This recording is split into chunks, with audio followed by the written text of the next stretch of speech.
Terror at Midnight. 4 short horror stories. Written by Michael Vandervoort. Narrated by Robin Reads. Alone with the Devil.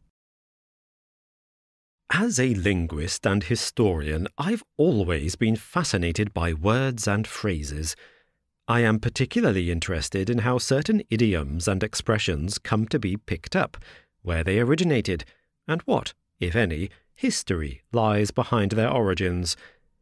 It was this interest that led me in 2018 to consider writing a paper on the dialect, idioms, and aphorisms used by people in my hometown. It was also what led the kid known as Skit to spend a night alone with the devil.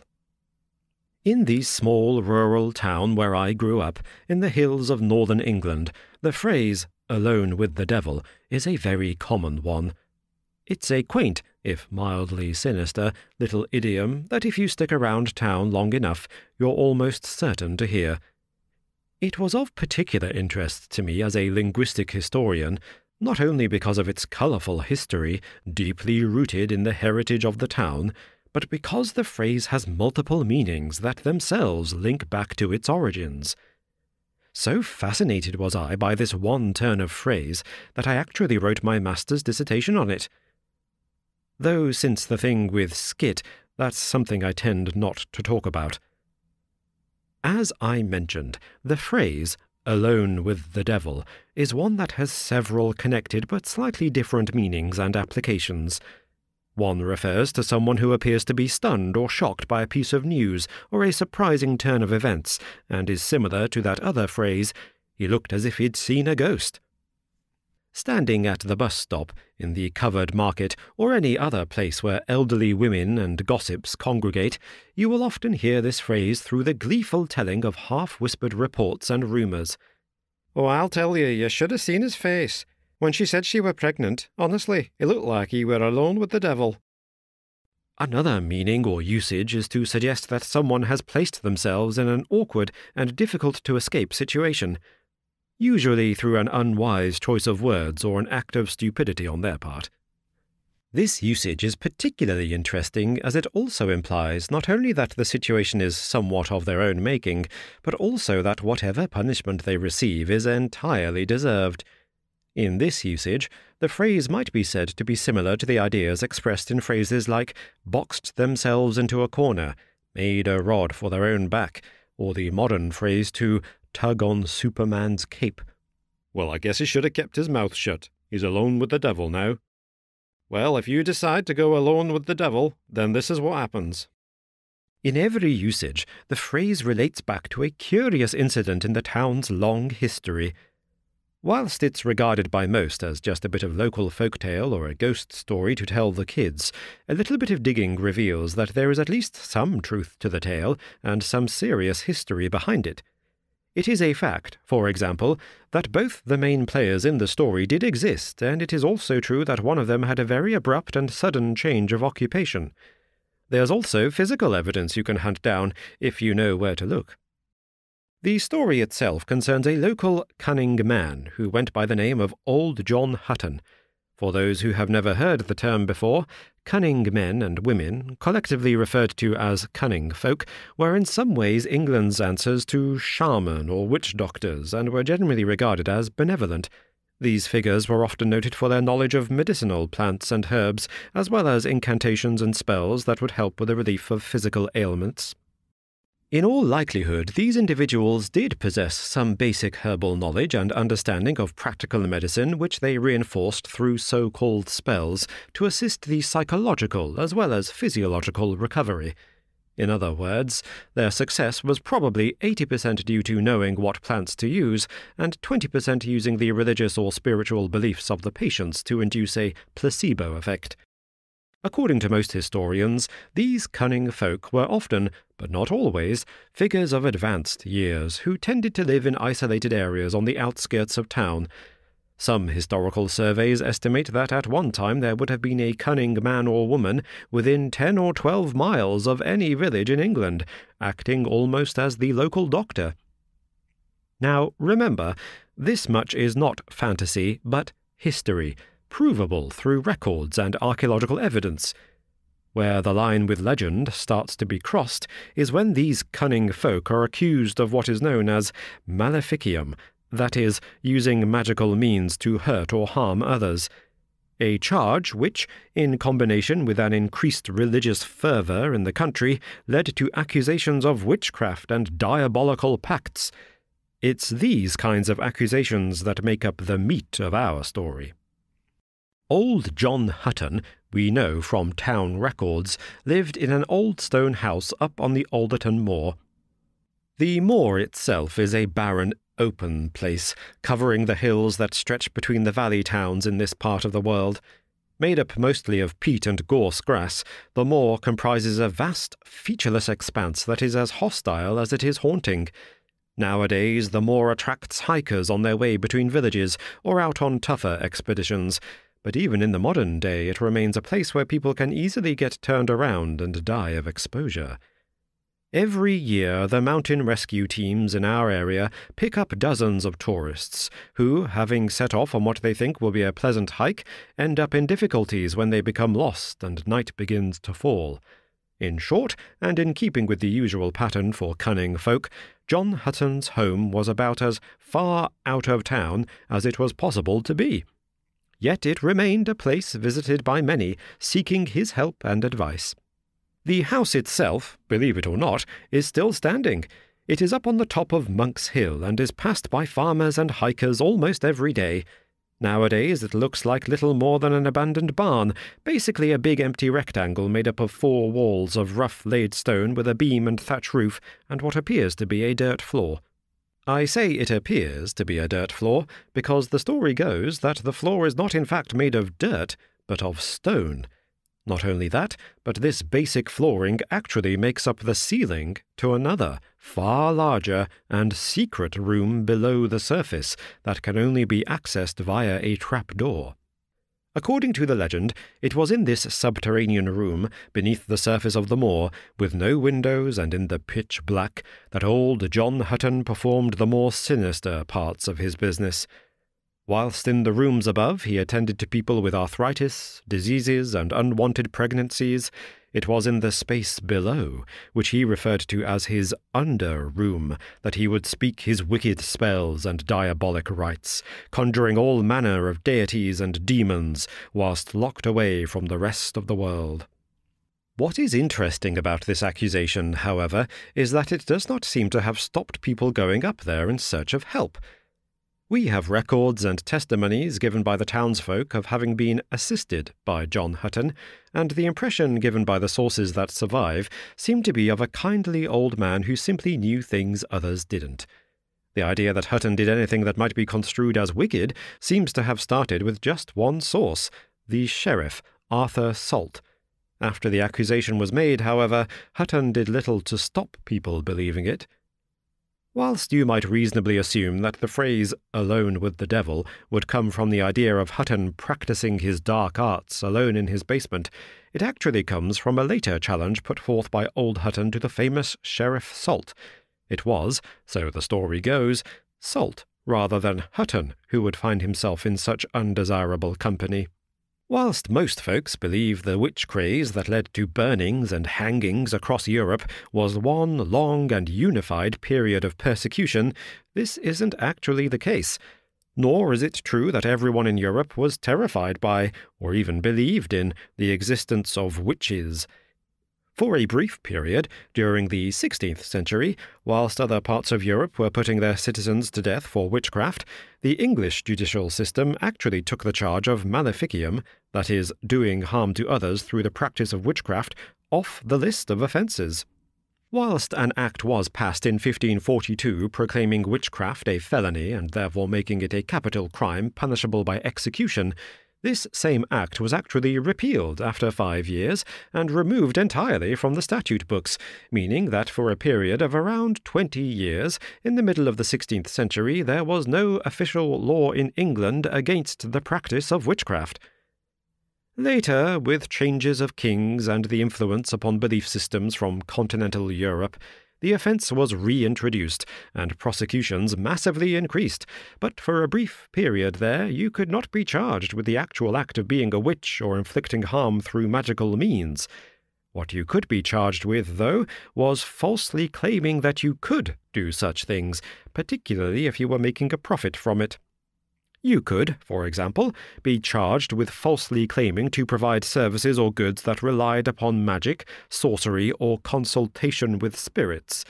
Meanwhile, whilst you could not be directly charged with witchcraft, the more zealous members of the clergy and local authority could make life very uncomfortable for you if you were suspected of such things.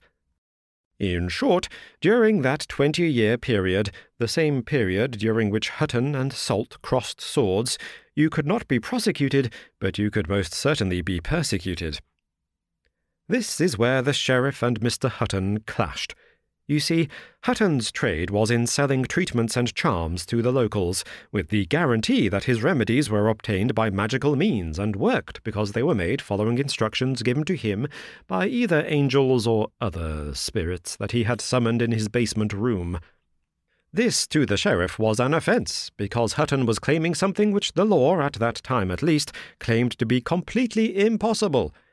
Confusingly, whilst Salt seems to have hated Hutton for being a witch, what he actually charged him with was, in effect, false advertising. An official declaration made by the sheriff in 1550 banned Hutton and any similar cunning folk from selling such goods and remedies, a declaration that essentially robbed the town of its herbal doctor, and Hutton of his living. Hutton, however, had a very clever response.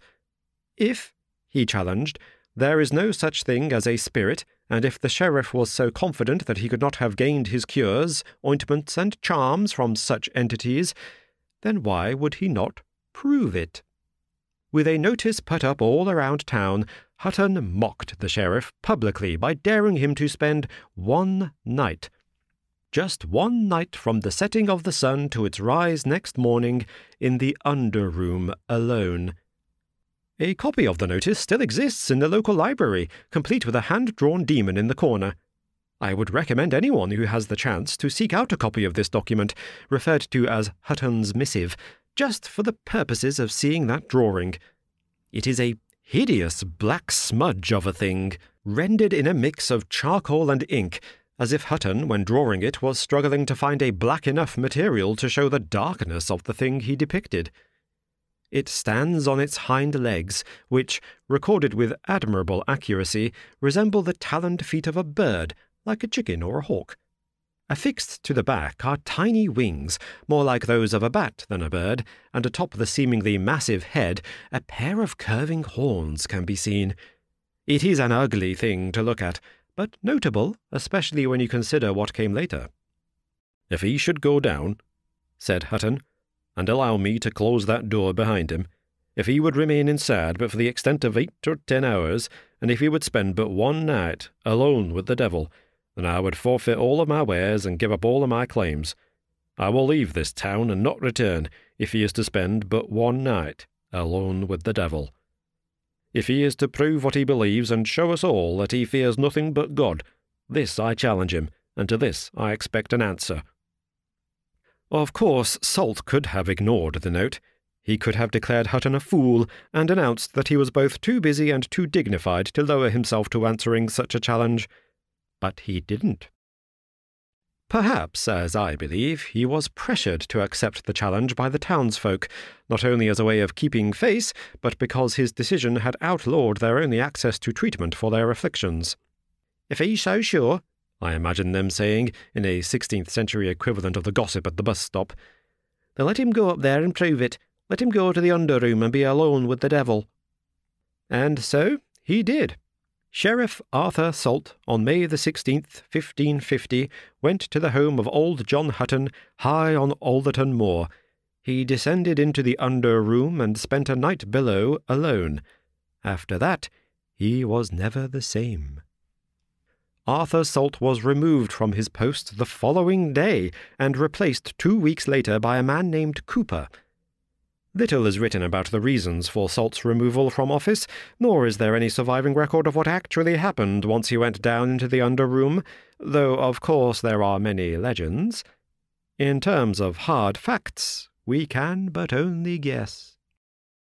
The only piece of tangential evidence that has survived is a record from a monastery 18 miles away, where, in November of 1550, a full 6 months after the night in the under room, a man who is listed in the monastic records only as Salt, and later as Brother Dunstan, was listed as having taken up residence and presumably taken the vows to join an order and remain there. It is interesting that Dunstan was chosen as a name for this new entrant, especially considering the saint's legendary battles with the adversary.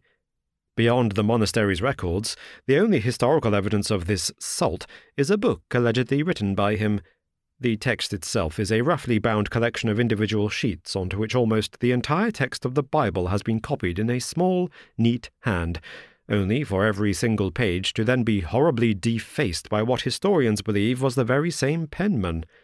This document, which currently resides in the British Library and can be viewed upon request, is known either under the erroneous title of Brother Salt's Missal, or more popularly as the Scratch Bible. What is particularly notable about this document, especially if you happen to have seen Hutton's missive prior to viewing it, is that on every one of its 1,200 pages there is a drawing of a creature plastered over the text. Some of the 1,200 drawings are violently scribbled, scratched onto the neatly printed pages with such force that the surface below has buckled and torn. On those pages, the ink is often smudged with liquid, as if the person writing or drawing was in tears when they worked. On other pages, the figure is rendered with a degree of careful, naturalistic accuracy and artistic talent well beyond what Salt was thought capable of producing. It is a figure remarkably similar in appearance to the one depicted in Hutton's missive. Of course, modern secular scholarship would account for the similarities by pointing to the fact that Salt had clearly seen Hutton's own drawing. It is not beyond the realm of possibility that a man as religiously committed as Salt would be psychologically damaged by the experience of being locked alone in the dark with the promise of the devil's company. The resemblance between the drawings shows only that Salt had adopted some species of monomania as a result of his experience, and was reproducing as closely as possible what he had seen in Hutton's missive. We do not even know for certain whether this Salt, who later became Dunstan, was even the same man. When it comes to collecting actual hard evidence from the 16th century, we are often left with only fragments, though, of course, that does not stop the legends from growing. In my town, the story goes that Salt did indeed see Old Scratch down there in the under room. In some versions, he is dragged out the following morning by a group of local men, screaming and crying after having gouged out his own eyes. Fascinatingly, if this final detail could ever be proven, it would make the existence of the Scratch Bible even more astounding, as it would suggest it had been somehow written and drawn by a blind man. A detail which, in light of more recent events, chills my blood to consider. Whatever version of the myth you believe, it is clear that this incident left an indelible scar on the minds of the local community, and the phrase passed into the local lexicon from that point onward. It is still heard today, even in spite of what happened. Whilst you might take this information and think that it would make excellent material for a study, a book, or even the kind of schlocky documentary you find on the Discovery Channel nowadays, no such project is ever likely to emerge. I, for one, gave up my own investigations into the phrase following the events of last May, not only because I found them deeply disturbing, but because I can't help but feel a certain amount of responsibility. Having decided that the history of this particular idiom was to be the central subject of my thesis, I began conducting research in the local area, both in the town records and in conversations with local residents, asking whether their use of the phrase was just something they had picked up or linked to their knowledge of the story. I collected their personal versions of the legend and explained what I was hoping to do. In time, as always happens in such a small town, word got around. Soon enough, there was a feature in the local paper about me, and a brief outline of the story in its most basic form. That's where the trouble started, and why I feel like I'm partly to blame. The lads who went up there purposely waited for May. The live stream video was uploaded on the exact same night that Salt went up there all those years before. The video was taken down by YouTube the next day, but the ones leading up to and advertising the stunt stayed on there for about a month after. They're gone now, too. I was shown the footage about a month later by a friend who had downloaded or screen-grabbed the whole thing because he knew of my interest in the story. I watched it once and told him to delete it. I have heard you can still find the footage on the dark web if you know where to look. I don't. Nor will I ever go looking. I don't ever want to see that footage again. Once was enough. The boys involved were not from my hometown. For them, "alone with the devil" was not just a turn of phrase, it was a challenge, a stunt, and a way to build their audience. How they heard about my research or got hold of the article in the local paper, I'm not sure, but a copy of it was referred to and held up on screen during one of their videos advertising the stunt. In fact, they did a summary of the entire legend in much the same way that I have here, with the addition of a few more gory details and imaginative additions for effect. The video, which summarized the story, was full of demon imagery that was either from the wrong century or just had literally nothing to do with the original myth. But then their viewers probably didn't know that, and the idea was to make the stunt seem as dangerous as possible. The YouTube channel they posted to had a moderately large cult following long before they decided to head up to Alderton Moor. The basic premise behind the channel was that this group of adventurous and fearless young men would break into and explore abandoned places, buildings, and landmarks, especially those that had an interesting backstory or that were in some way supposed to be haunted. Now, in all of my time researching the history and origins of the phrase, I had never once mentioned how people felt about the structure in the modern day. To me and my work, the relevant information was about the past. The spooky stories of the present were not relevant. But that doesn't mean they weren't there. As a kid growing up in that town, you knew from an early age to avoid the house with the under room. Most kids in the area referred to the old stone structure as Hut's house, after Hutton himself, and whilst there were always teenagers tempted to go up there and use the abandoned stone-built site as a hangout in the summer, that was a daytime activity. They always seemed to find their way back to town by nightfall. There were stories, of course, stories told by a friend of a friend about the kids who had stayed out there at night, of how 5 of them had stayed up there drinking and camped out on the upstairs room, but when they woke in the morning there were only 4 of them. Other stories said that kids who fully intended to leave and head back to town had accidentally stayed beyond sunset. When they packed up to go, they heard a voice calling to them from below, from under the trapdoor and inside the under room. When they panicked and bolted down the hill, the voice changed into a screaming, vicious snarl. A sound that one teller explained to me was like someone had locked 10 dogs in there and starved them until they started to rip each other apart.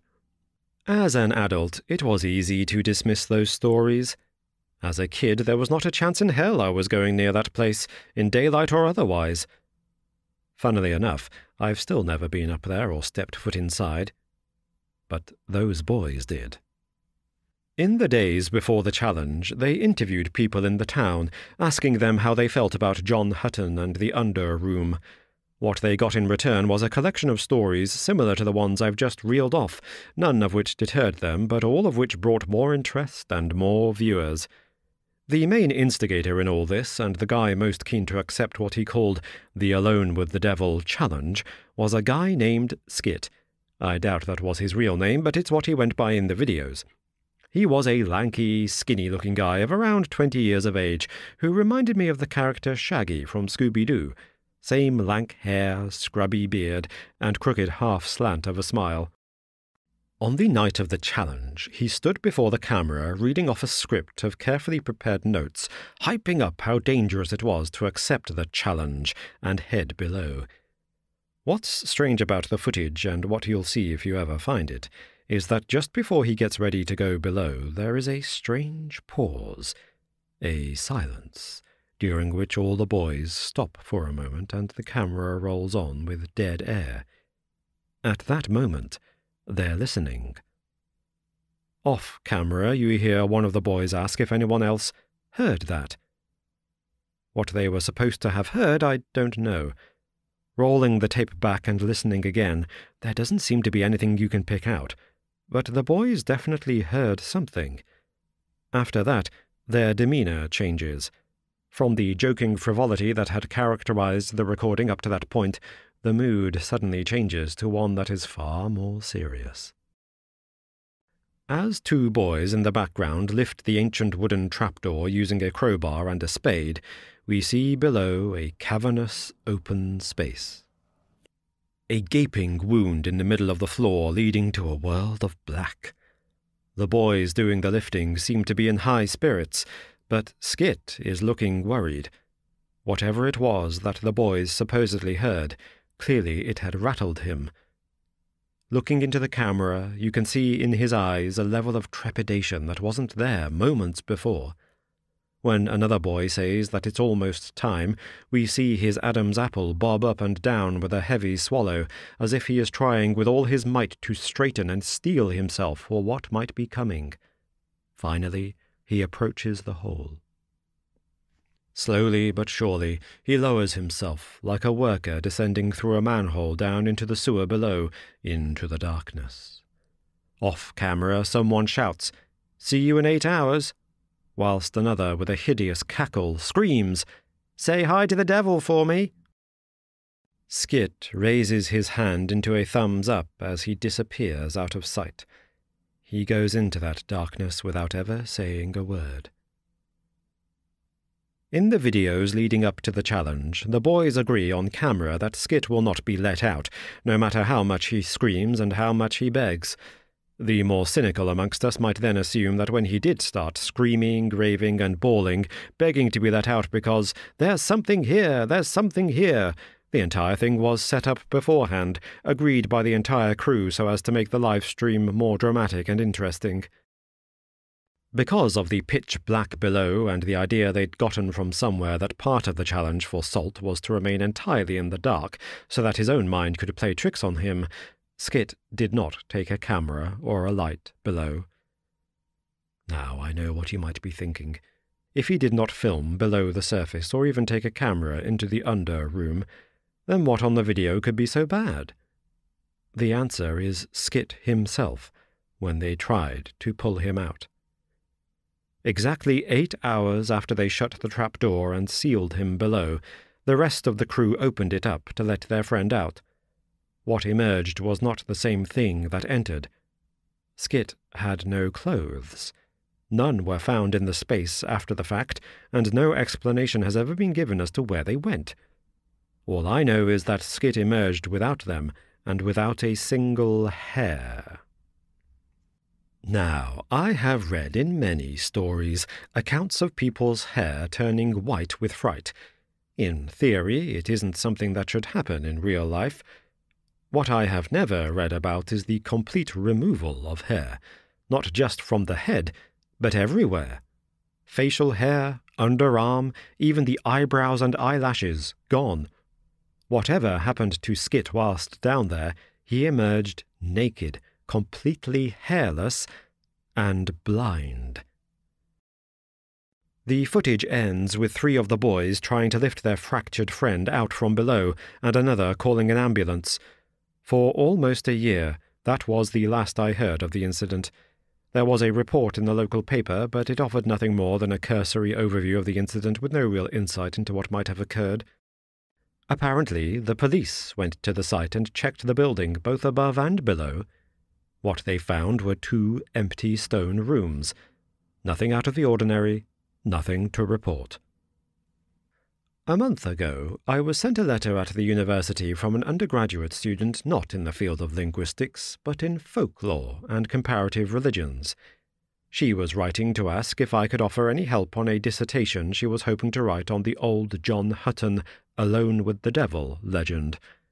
I said I would be happy to support her in any way I could, and we exchanged a few emails back and forth to discuss the basic ideas of her study. We arranged to meet a few weeks later so that she could go over a plan, and so she could show me some stuff I might not have seen. I was intrigued by this idea, but also a little reticent, worried that she might try to show me the footage of that awful challenge again. She didn't. But what she did show me chilled me almost as badly. What she brought with her were photographs of documents, writings produced by a man named Edwin Skitlow, Skit for short. These documents, she said, were produced by Skitlow over the course of almost a year, one sheet a day, every day. Despite having never been a religious person and despite now being legally blind, he had written, word for word and in perfect order, the text of the King James Bible, starting at Genesis and now approaching the end of the Book of Numbers. On every page the student showed to me, Skitlow had printed the words perfectly, in neat, tightly packed lines, only to then draw over and deface his work with versions of a drawing that was horribly, eerily familiar. The young lady's name is Emily Jensen. Her work on the rural folklore of northern England, and particularly her essay on the Alone with the Devil myth, will be submitted later this year. Having handed over my own research materials, I withdrew from any further involvement with the piece. Somehow, I can't help but feel like I've done enough damage already. It might be worth mentioning that Skitlow does his work under supervision in a secure ward. He was committed shortly after the filming, and is considered to have been severely psychologically damaged by the incident. According to Emily, because of his tendency to become violent, he spends much of his time in his own room, alone. Unfortunately, though, I fear that even then there may always be somebody with him. Preston's Attic. It has always struck me as curious, Preston began, adopting, even in this personal letter to his sister, the dusty, overly formalized style common to those for whom scholarly pursuits have become a way of life. He was a Cambridge man, and, having no other living relatives and few friends outside of those whom he could also count as colleagues, he spent much of the ink from his pen not expended upon notes and essays, but corresponding with his ever-loving and miraculously ever-patient sibling. A sibling who, for her part, had become somewhat accustomed to her brother's habit of sharing his thoughts and musings in these interminable scrawlings. She, to her credit, maintained the habit of reading and responding to them in a timely fashion, albeit whilst also maintaining the necessary habit of skim-reading some of the more self-indulgent philosophical musings of the type that this particular missive threatened to become. Indeed, upon reading the words, "It has always struck me as curious," with which Preston had started this latest letter, she had literally sunk, resignedly, into a nearby chair with something that far better resembled a sigh than a smile upon her lips. "It has always struck me as curious," she read aloud to me, only slightly shaking her head as she did, "the way in which, even as adults, we can sometimes feel a sense of creeping trepidation or unease when required to enter a cellar or an attic." At this, Preston's sister, whom we might as well refer to as Sarah, since that is her given name, became a little more interested.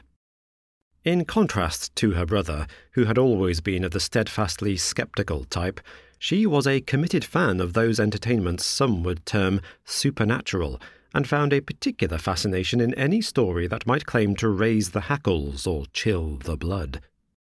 Indeed, she had, since her teenage years, spent many a night enthralled by the works of Mr. Le Fanu and M.R. James, and, whilst her brother hardly seemed capable of producing anything that might rival the work of those gifted gentlemen, the first sentence at least promised something less mundane than his usual ponderings. "How odd it is to consider," Preston went on, "that even within the supposed safety of our own homes we should have certain shadowy areas that are capable of instilling within us a sense of apprehension, foreboding, and even fear. These are spaces, Rooms, after all, which in their brick-and-mortar composition are ostensibly identical to all others in the house, the only difference being that they are less frequently visited. Yet there is undeniably something difficult to articulate about those places, the shadowy borders that rest just upon the outskirts of our daily lives, that quietly but undoubtedly vexes the mind. I have seen men, grown men, rational and well-respected within their fields, visibly cringe at the short, clicking consonants of the word attic, or describe a simple errand, such as the retrieval of some object or other from the cellar or basement, as if it were an odious task fraught with danger. Can we be expected to believe that these gentlemen of good standing still retain their childhood fears of the dark? How best are we to account for these strange fancies? Is it perhaps that man naturally retains, even within his own dwelling, some reverence for the heavens above him and fear of the pit below? Does he perhaps see even within the structure of his own home a microcosm of his place within the universe? Or is it perhaps that these less trod spaces have replaced the fringes of the villages and camps from which we all came? That, in their shadowed spaces, they remind us all, in some small way, of those black fringes at the edge of the tree-line where the light of the fire will never quite reach, those points between the trees that remain unseen, but where we know, instinctively, that things with watching eyes and lolling tongues huddle, prowl, and wait. The letter I have quoted from, and which was read aloud to me, represents the first in a series of notes sent by my brother-in-law to his sister, my wife, around 3 months ago. I confess that whilst I did take note of my wife's reactions to these letters, and listen as she read portions aloud, I paid little heed or attention to the letter's actual content. That is, until very recently, when my wife, who had always been in the diligent habit of collecting and preserving any and all correspondence between herself and her loved ones, even going to the trouble of collecting and binding them up into small bundles, storing them away for the supposed purpose of later examination and reflection, presented me with these particular missives and asked that I question Preston further on the matter. Precisely why she was compelled to dig up these forgotten letters, and indeed why she took the further step of insisting, quite forcefully, that I both revisit them and quiz Preston about them, was something of a mystery, though I will admit that I am glad she did so. For what was revealed through those letters and my subsequent conversations with Preston was a detailed first-hand account of a most singular occurrence, one which, with his permission, I intend to outline here. It would be best, perhaps, to begin with an explanation of exactly what it was that led Preston to his prolonged contemplation of attics and cellars in the first place. Preston's musings, and in turn his conviction that he should collect those musings on the page and subject his sister to them by way of the evening post, were initiated by a chance encounter he happened to have with a small boy. This boy, whom Preston identifies in his letter as the son of his host, had trundled enthusiastically along the corridor earlier that afternoon and passed several times by the open door of Preston's room in pursuit of some tin soldiers who had clearly broken ranks and gone missing in enemy territory beneath the rug. Preston, who had been busy making himself comfortable in his room, a space which he intended to occupy for a number of weeks by making a fastidious and perhaps overly attentive fuss of arranging his books, noticed the boy and beckoned to him. Though, as a lifelong bachelor, Preston had never fathered any children of his own, he was not, as some within his college seemed to be, opposed to their existence on general principle. On the contrary, he was one of the few within his circle who remembered what it was like to have ever actually been a child. Calling to the boy with the intention of introducing himself, something he considered to be only polite, seeing as how he was planning to stay at the inn and would undoubtedly encounter the tiny chap daily, Preston bent down a little onto one knee to speak to him, adopting the manner and posture he had observed others use when speaking to children, and which seemed to have worked for them. "I say, did you manage to find the missing soldier in the end?" he asked with exaggerated curiosity, though he knew already that the boy had indeed retrieved the object of his fascination from its hiding place under the rug. The boy, clearly not in the least bit shy around strangers, bounded forward, and in one pudgy hand proudly held out the tiny figurine, hoping to show his new friend not only that he had retrieved it, but that it was an object worthy of some comment. Preston admired the miniature hero with feigned enthusiasm, complimenting its detail and mentioning how brave the boy must be to command an entire regiment of such figures. The boy smiled, beaming with pride, and informed Preston that, indeed, he had over 30 similar figures, and that he put them through their paces daily. He was in the process of discussing some imagined battle that these brave tin warriors had recently fought, when he suddenly stopped midway through his sentence, and, letting out a small shriek, shrank backward, taking almost a full step away from the threshold of the room, and recoiling into the corridor with such speed that it was, Preston said, as if he had accidentally pressed his hand against the surface of a hot kettle. Troubled by this curious change in the boy, and hoping that he had not somehow upset the child in any way that might put a dark mark against his name with the boy's parents, Preston proceeded to question him as to what the matter was. At first, the boy remained silent. Speaking to me later, Preston recalled the two things that he noticed most keenly, and which left quite the impression upon him. Firstly, there was the way in which the boy, who had only seconds earlier been proudly displaying his soldier at arm's length, now clutched the tin brigadier tightly to his chest with both hands, the knuckles of the fingers straining white with the force of his grip, though whether this gesture was intended to protect the soldier itself or have it protect him was unclear. The second, and more immediately apparent change, was in the boy's demeanour, and especially his movement. Whereas only seconds earlier he had been all smiles and enthusiasm, now he seemed rigid and still, his eyes fixed squarely onto a space somewhere over Preston's right shoulder. Upon first turning to look back himself, Preston saw nothing that might account for such a marked change, and fully expected when he turned back to find the boy giggling or making some joke about having made him look. Instead, he found him once again, standing stock still with his mouth slightly agape. Still, the boy stared. "There is something incredibly unnerving," Preston told me later, "about the sight of real stillness in a child. Something equally unnerving as it is awful. It is the same manner of thing that you often see in war. Alongside casualties and the other more expected horrors, you see children, stunned by what they have seen, frozen in place, robbed of their animation, as if what they've seen, like the face of some dreadful Gorgon, had turned them all to stone. You see them standing there, silent and glassy-eyed, like the stuffed specimens of animals one finds in a museum. Seeing that boy doing nothing more offensive than standing perfectly still, with not a quiver of movement, was unnatural in a way far more horrifying than if he had screamed bloody murder and shouted for his mother." Following the boy's line of sight, in an attempt to see what he was staring at, Preston said he eventually gazed up at the ceiling of his room and, for the first time, noticed the small, dark rectangle that squatted malevolently in the corner.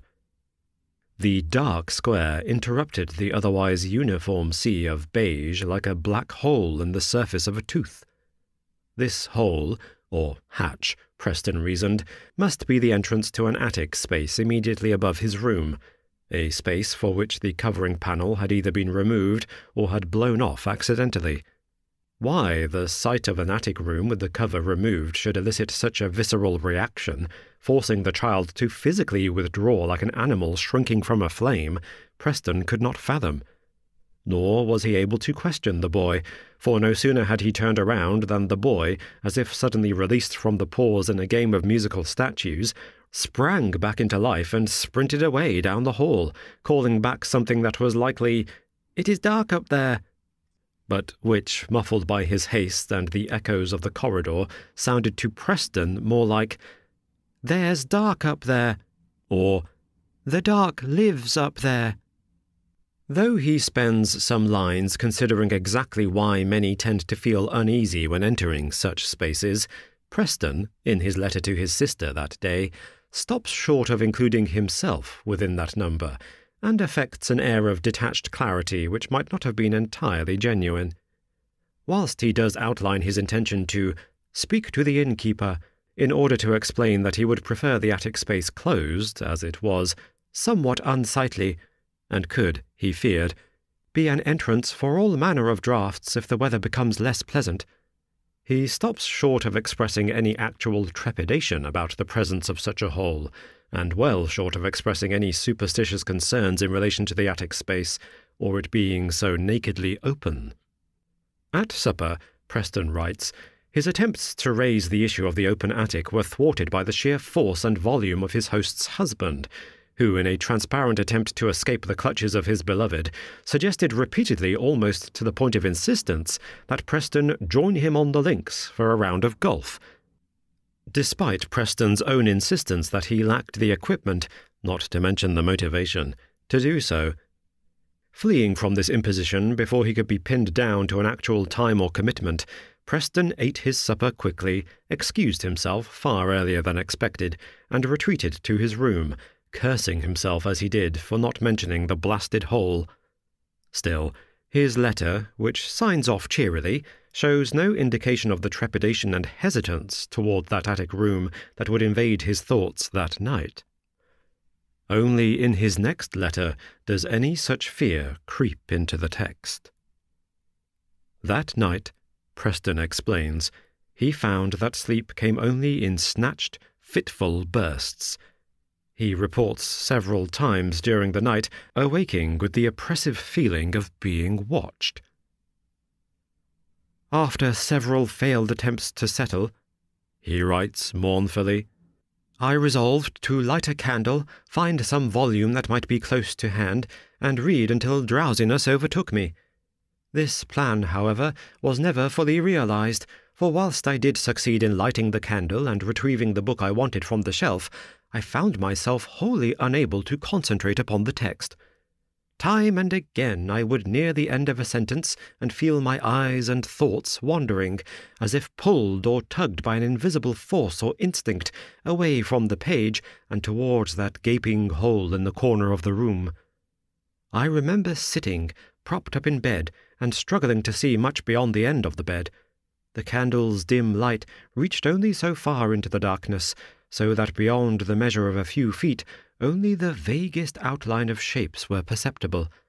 Still, the hole leading to the attic was clear, the black square appearing somehow blacker even than the rest of the room, as if that one patch had been painted with a darker shade or deeper pigment. Even in the darkness, that place was darker still. Staring into that space, Preston notes, he came slowly but surely to understand his young friend's reticence, and, for the first time, he felt it necessary to pull the bedclothes up and around him, not for want of warmth, but to feel in some way more secure, like a child hiding beneath a blanket, huddled in fear of the bogeyman. Time and again he attempted to return, with little luck, to his book. Finally, in a fit of frustration, he decided it was a lost cause, and turned on his side to extinguish the candle. No sooner had he shifted in bed, however, than a sound stopped him in his tracks. Preston froze. At first, he wondered if the sound might have been his own doing, that he might, in pulling across the bed, have tugged the sheets or disturbed the blankets in such a way that might have created such a noise. But no.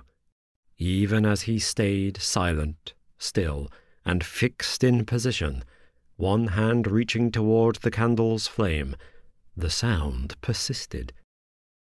It was a low, shuffling scrape.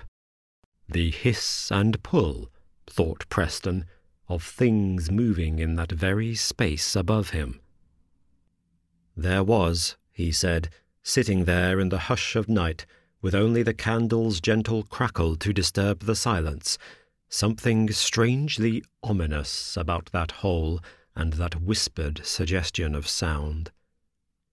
As he stared at the space, unable to tear his eyes away, the scintilla of an idea began to creep upon him, the idea of this hole as a portal or door to some other place, the entrance to a cave or hollow, in which some hunched and wretched thing in a shuffle of tattered cloth could be squatted, waiting. In daylight, he knew he would dismiss such ideas as fanciful, but here, in the quiet of this room, they were pressingly, awfully real. Again, the hiss and the shuffle came, this time accompanied by a creak, a slow, aching whine, as one of the floorboards in the space above him protested against the weight of someone walking above. Perhaps, thought Preston, it is the wind. Some draught slithering through cracks in the wood, disturbing whatever collection of long-forgotten objects might be stored in that nook. No sooner had this thought emerged, however, than it was dismissed by the sight of the candle's flame, straight, still, and undisturbed by any current of air. Then came the thud. A heavy, rounded thunk of impact, as something suddenly dropped heavily from that space above and landed hard in the empty space beyond the foot of his bed. Reeling and recoiling in a tangled swirl of bedclothes and blankets, Preston, his heart pounding in his throat, legs flailing and kicking wildly against the sheet, tried in vain to escape and dive from the bed. His mind filled, he said, with images of some chimp-like thing that had, on lengthy sinewed arms, lowered itself from that place above and dropped with a cushioned thump to the space at the end of his bed. Again and again he kicked to escape, but succeeded only in falling from the bed, tumbling to the ground below so that he hit the boards with a thud many times louder than the one he had heard. As he desperately pulled and tugged at the sheets to free himself from the constricting coils, he looked over toward the space from which the awful sound had come, and saw nothing. No deformed intruder, no sign of the stooping, ill-made thing, the troglodyte of his nightmare fancies. Instead, he saw, in that space, a book, a large volume, beautifully bound, with dust still gently settling around it. Rising to his feet and reaching somewhat hastily for the candle, he first held it at arm's length, searching and scouring the corners of the room for any trace of his imagined horrors. Then, once satisfied that he was indeed alone in the room, he moved toward the tome. It had, undoubtedly, fallen from above, from out of that still black square, and landed heavily on the ground below, almost perfectly beneath it. Lifting the book to examine its contents, Preston immediately felt himself becoming excited. Inside were beautifully illuminated pages, in a mixture of not only Greek and Latin scripts, but Syriac Aramaic. Hardly able to contain his excitement, Preston laid the book flat on the bed, realizing almost immediately that this was a significant find, a text of many centuries' age that had, up until this point, been undocumented and undescribed. What fortune, he thought, that such a thing should fall, almost literally, into the hands of a scholar such as himself, for whom the study of manuscripts and comparative religion was a speciality. It was at this point that an idea occurred to Preston, a thought that thrilled him so that his insides seemed to whirl and dance with excitement. Was it possible, he thought, considering from whence this book had obviously come, that there might be more?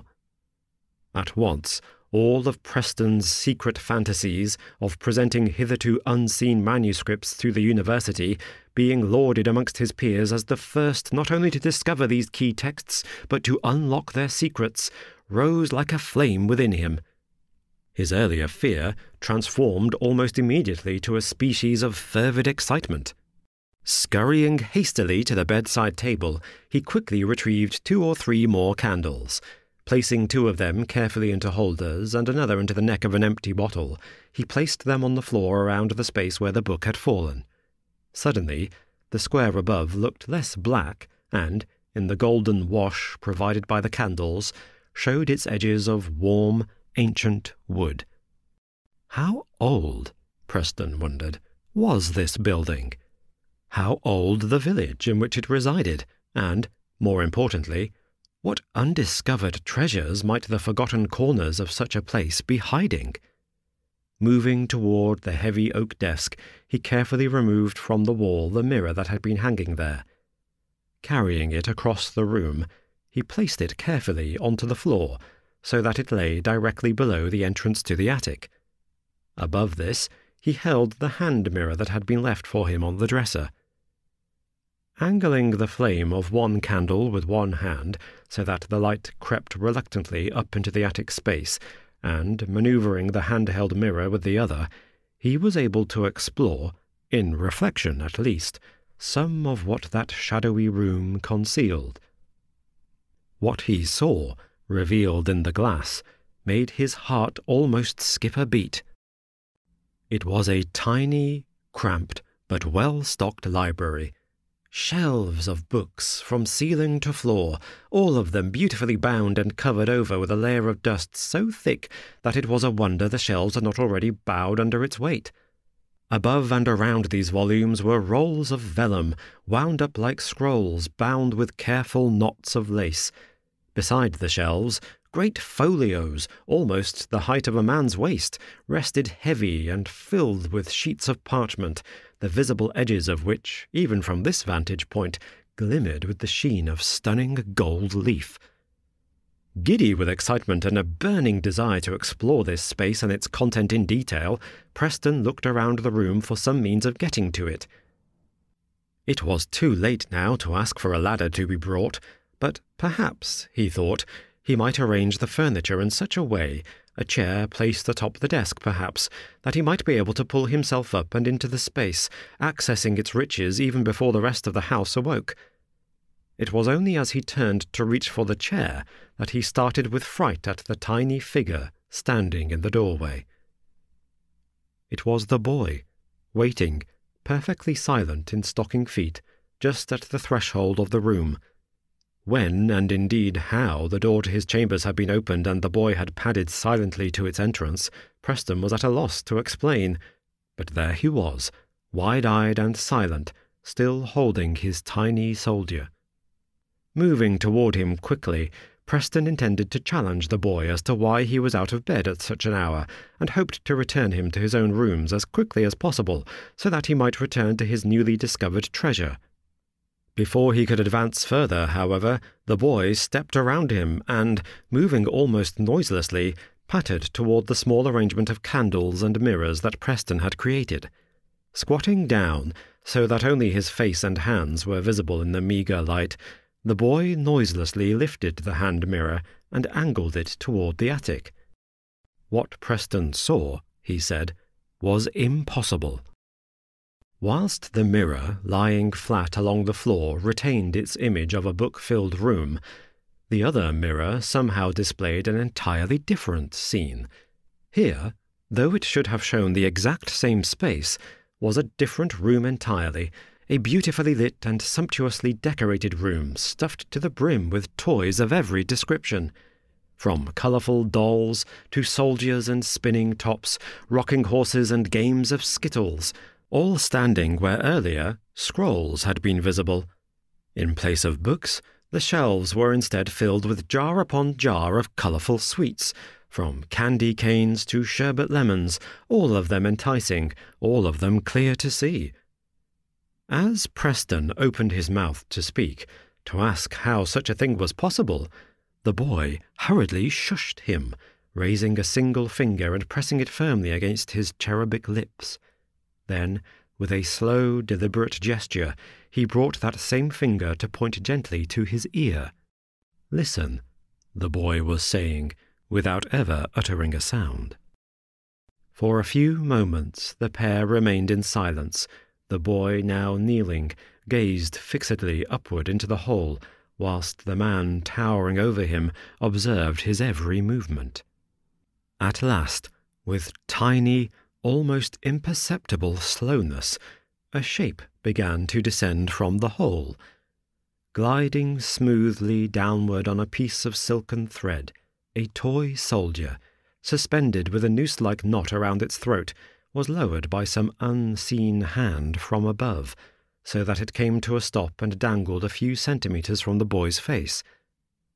Though he peered intently into the shadows, Preston was unable to see anyone holding the other end of the line. It seemed, for all intents and purposes, to have emerged somehow from the very darkness itself. With a croaking whisper, the boy finally spoke. "It's for me. He can see me, kneeling here. He sent me down a treat. He wants for me to take it." As the boy extended his tiny hand out toward the twirling figure, Preston all at once saw its hideous meaning. Here was not some gift presented by an unseen friend, but rather some species of lure, dangled as enticement, like a worm before a fish. It was a thing the boy desired, a sweet temptation for him to take. The toy, the sweets, the room, all of it was bait. He had seen his own desire, the boy was seeing his. Moving closer toward them would no doubt end badly for both. Lunging forward, Preston batted at the young boy's hand, hoping to prevent him from touching the wretched gift. The boy, however, had already withdrawn. Clearly, he had no intention of being coaxed or inveigled by this ruse. Instead, in a series of swift, evasive movements, he angled the mirror this way and that, searching and scouring the angles of the space until, at last, he fixed on a particular spot and screamed at once, "See, it's him! He's here! See, it's him! It's him!" What, precisely, it was that suddenly rushed out of view, Preston has been unable to tell. From his perspective there was, he said, little more than a darting blur, a shape, caught for only an instant in the tilting surface of the mirror, so that whatever it was, it must have been to some extent distorted. Still, he writes with cryptic unease, whatever it was that darted past, in a flurry of skittering feet, it was almost the size of a man, and moved in crooked, stooping lunges. From the brief glimpse I had of it, it appeared to be almost entirely grey, and appeared, even in that tiniest of glimpses, to have row upon row of teeth. Clasping the boy firmly by the waist, Preston dragged him and ran from the room, along the landing and through the nearest open door into an adjacent room, one that turned out to be the boy's own. As dawn began to colour the sky, the boy explained how that small space was covered over again and again by his parents, only to be found open again in the morning. He spoke, with a sort of curling reticence, of how he had heard a voice calling to him softly from that attic, a hiss of little whispers, telling him to come and play. The voice, he said, had promised him things, candy apples and beautiful toys, sweets and wooden soldiers. But when I went into the room, he said, I saw his hand peeping out, and it wasn't alive. The hand, he said, had been curled around the edge of the wood, peeking ever so slightly out from the edge of the hole, and looked to him less like a hand and more like the foot of a bird. Long and thin and sharp. The events described in these letters took place around 3 months prior to me penning this story. Though Preston confronted the owners of the inn with both his own story and the boy's, they remained stubbornly incredulous. Whilst they promised to once again cover over the hole and to seal up the attic for good, they steadfastly refused to go up and investigate, or to prevent any further guests from spending a night in that room. This situation would, of course, raise quite some alarm, were it not for the fact that the inn in question burned to the ground a little over a week ago. Fortunately, an anonymous warning enabled the owner's family and their guests to escape entirely unharmed, but the building itself was not so lucky. The entire structure and all of its contents were reduced completely to ashes. Whilst I'm sure that, under the circumstances, some might be tempted to look in Preston's direction when searching for a suspect for this arson, especially after his vocal protests and subsequent letters to the family, I can assure you that he was in no way responsible. Nor could he have been. In fact, Preston and I spent the entire duration of that evening in the tavern, surrounded by a host of other patrons who would happily verify our whereabouts were it ever to be called into question. This, in itself, is a curious detail, as he and I had never ventured out alone together on such a jaunt before. As luck would have it, we chose that night of all nights to do so, albeit not of our own volition, but at my wife's suggestion and highly vocal insistence. The Taking of Teeth. It was as much, it seemed to me, to quell the wailing howls of Annalise as to satisfy any true belief in her accusations that we first agreed to set about the odious task that brought us, spades in hand, to the freshly turned-up earth of the old gentleman's grave. She had come that night, wailing and slobbering into the building, screaming not bloody murder, but of murder that was, in contrast to her cries, of a more silent and insidiously serpentine form. Not that the supposed subtlety of the method did anything to decrease the volume and ferocity of her exclamations. "Poison! Poison!" she had called, with such repetitive ferocity that the very word must have hung upon the ears of every Pariser for the span of several streets, and continued to ring in my own ears long after we had succeeded in quieting her. Her contention, spurious as it may have been and indeed proved to be, was that her father, the late Edouard Mousson, had not, in fact, died of natural causes, but had instead been poisoned by his new wife, a woman whom Annalise clearly regarded as an intruding usurper, hell-bent upon desecrating and trampling underfoot the memory of her late mother. There had, it was true, been some speculation and loose talk about the speed with which Monsieur Mousson took up a second wife following the first's demise, and even rumours of illicit meetings and impropriety during the unfortunate woman's lifetime. Never, however, had those rumours suggested any malice or foul play, until Mousson, not 6 months out from his nuptials, suddenly succumbed and joined his late wife upon those fabled Stygian shores. Now, with her accusing finger pointing directly at the new bride, whilst the other hand clutched the will and testament so recently altered to disinherit her, Annalise Mousson threw out curses and accusations as if they were blessings and greetings. The new bride, she insisted, Annalise would never deign to refer to the woman by her given name, had conspired to have her father alter his will in such a way that his accumulated fortune and all worldly possessions would be left entirely to her. She had then, Annalise claimed, concealed some flasson within her skirts, and, conspiring like Marlowe's Barabbas to infect the broth taken by her spouse, had polluted it with a venomous concoction. She had, in short, poisoned him. Whilst there was little evidence save for the rewritten will and the pertinacity of Annalise's accusations, and for our own part little motivation to do so, save for bringing an end to her interminable caterwauling, it was decided at length that the weight of suspicion did indeed hang heavy enough in the balance for an exhumation to be justified. It was therefore decided that a dig would take place the following morning, in order that Mousson's body might be re-examined, and the cause of his death more thoroughly and conclusively investigated.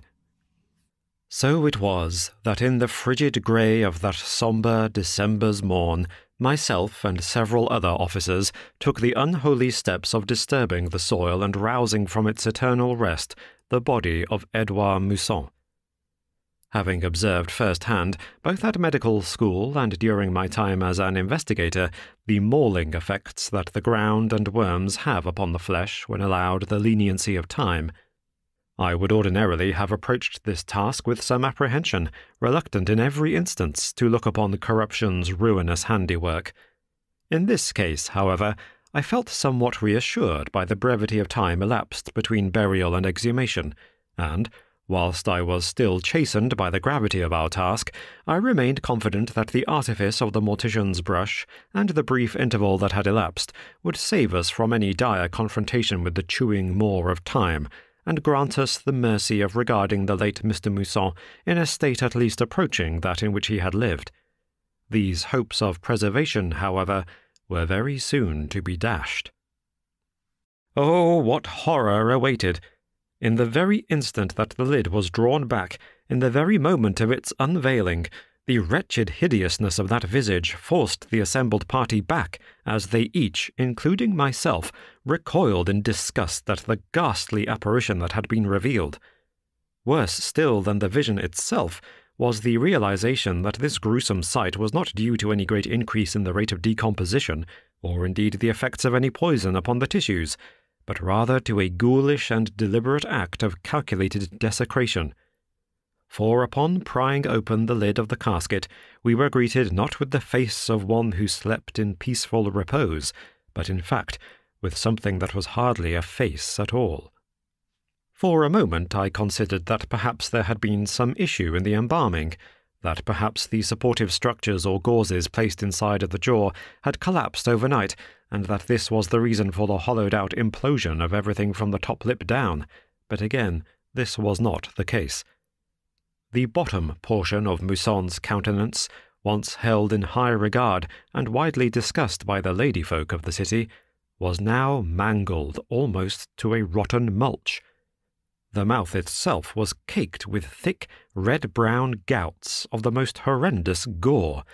The lips, torn and shredded as if lacerated by some machine, hung in tattered flaps around the exposed gums, which were themselves swollen and plump with the purplish pink of prolonged damage.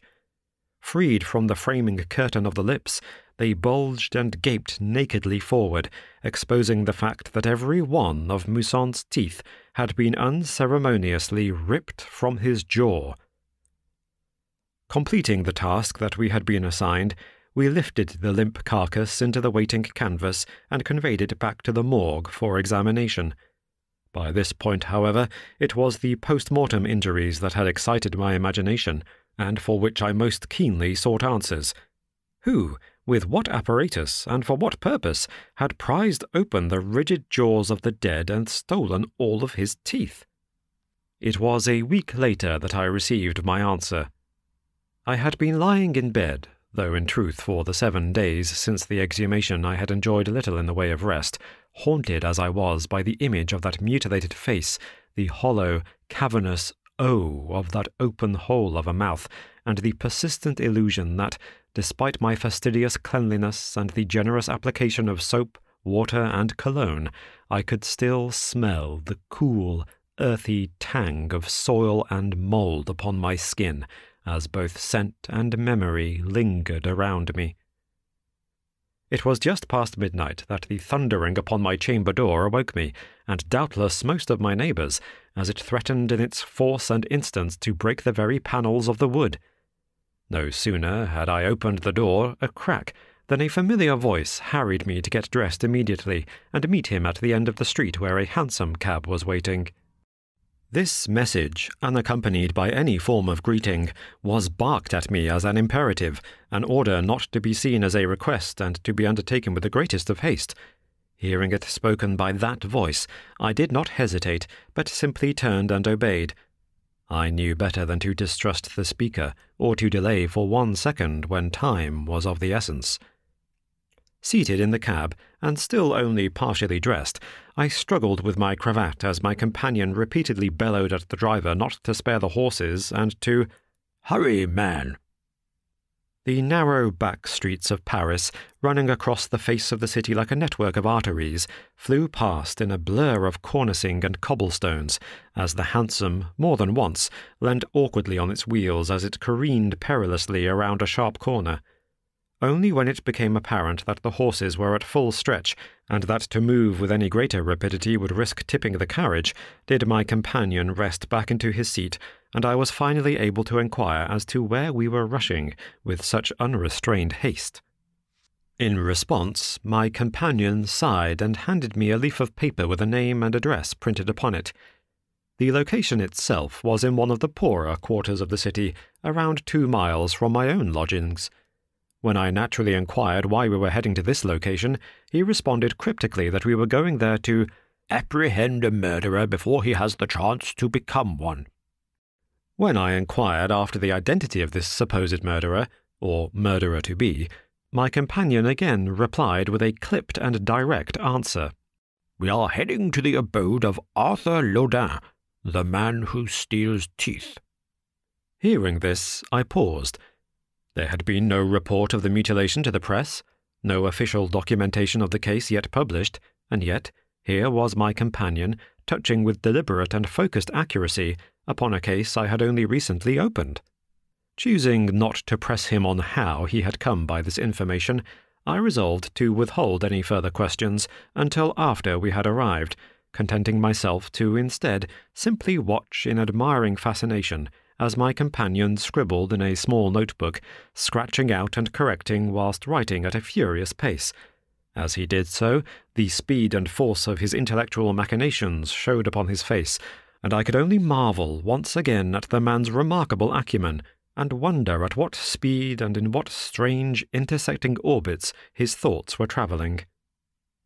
The man sitting opposite to me that night, moving with uncharacteristic agitation and still shouting periodically to the driver in an attempt to induce some frankly impossible increase in the horse's efforts, was none other than Erasmus Crane, a man whose singular talents in the field of ratiocination made him instrumental in the resolution of several high-profile cases in London over the course of the last decade.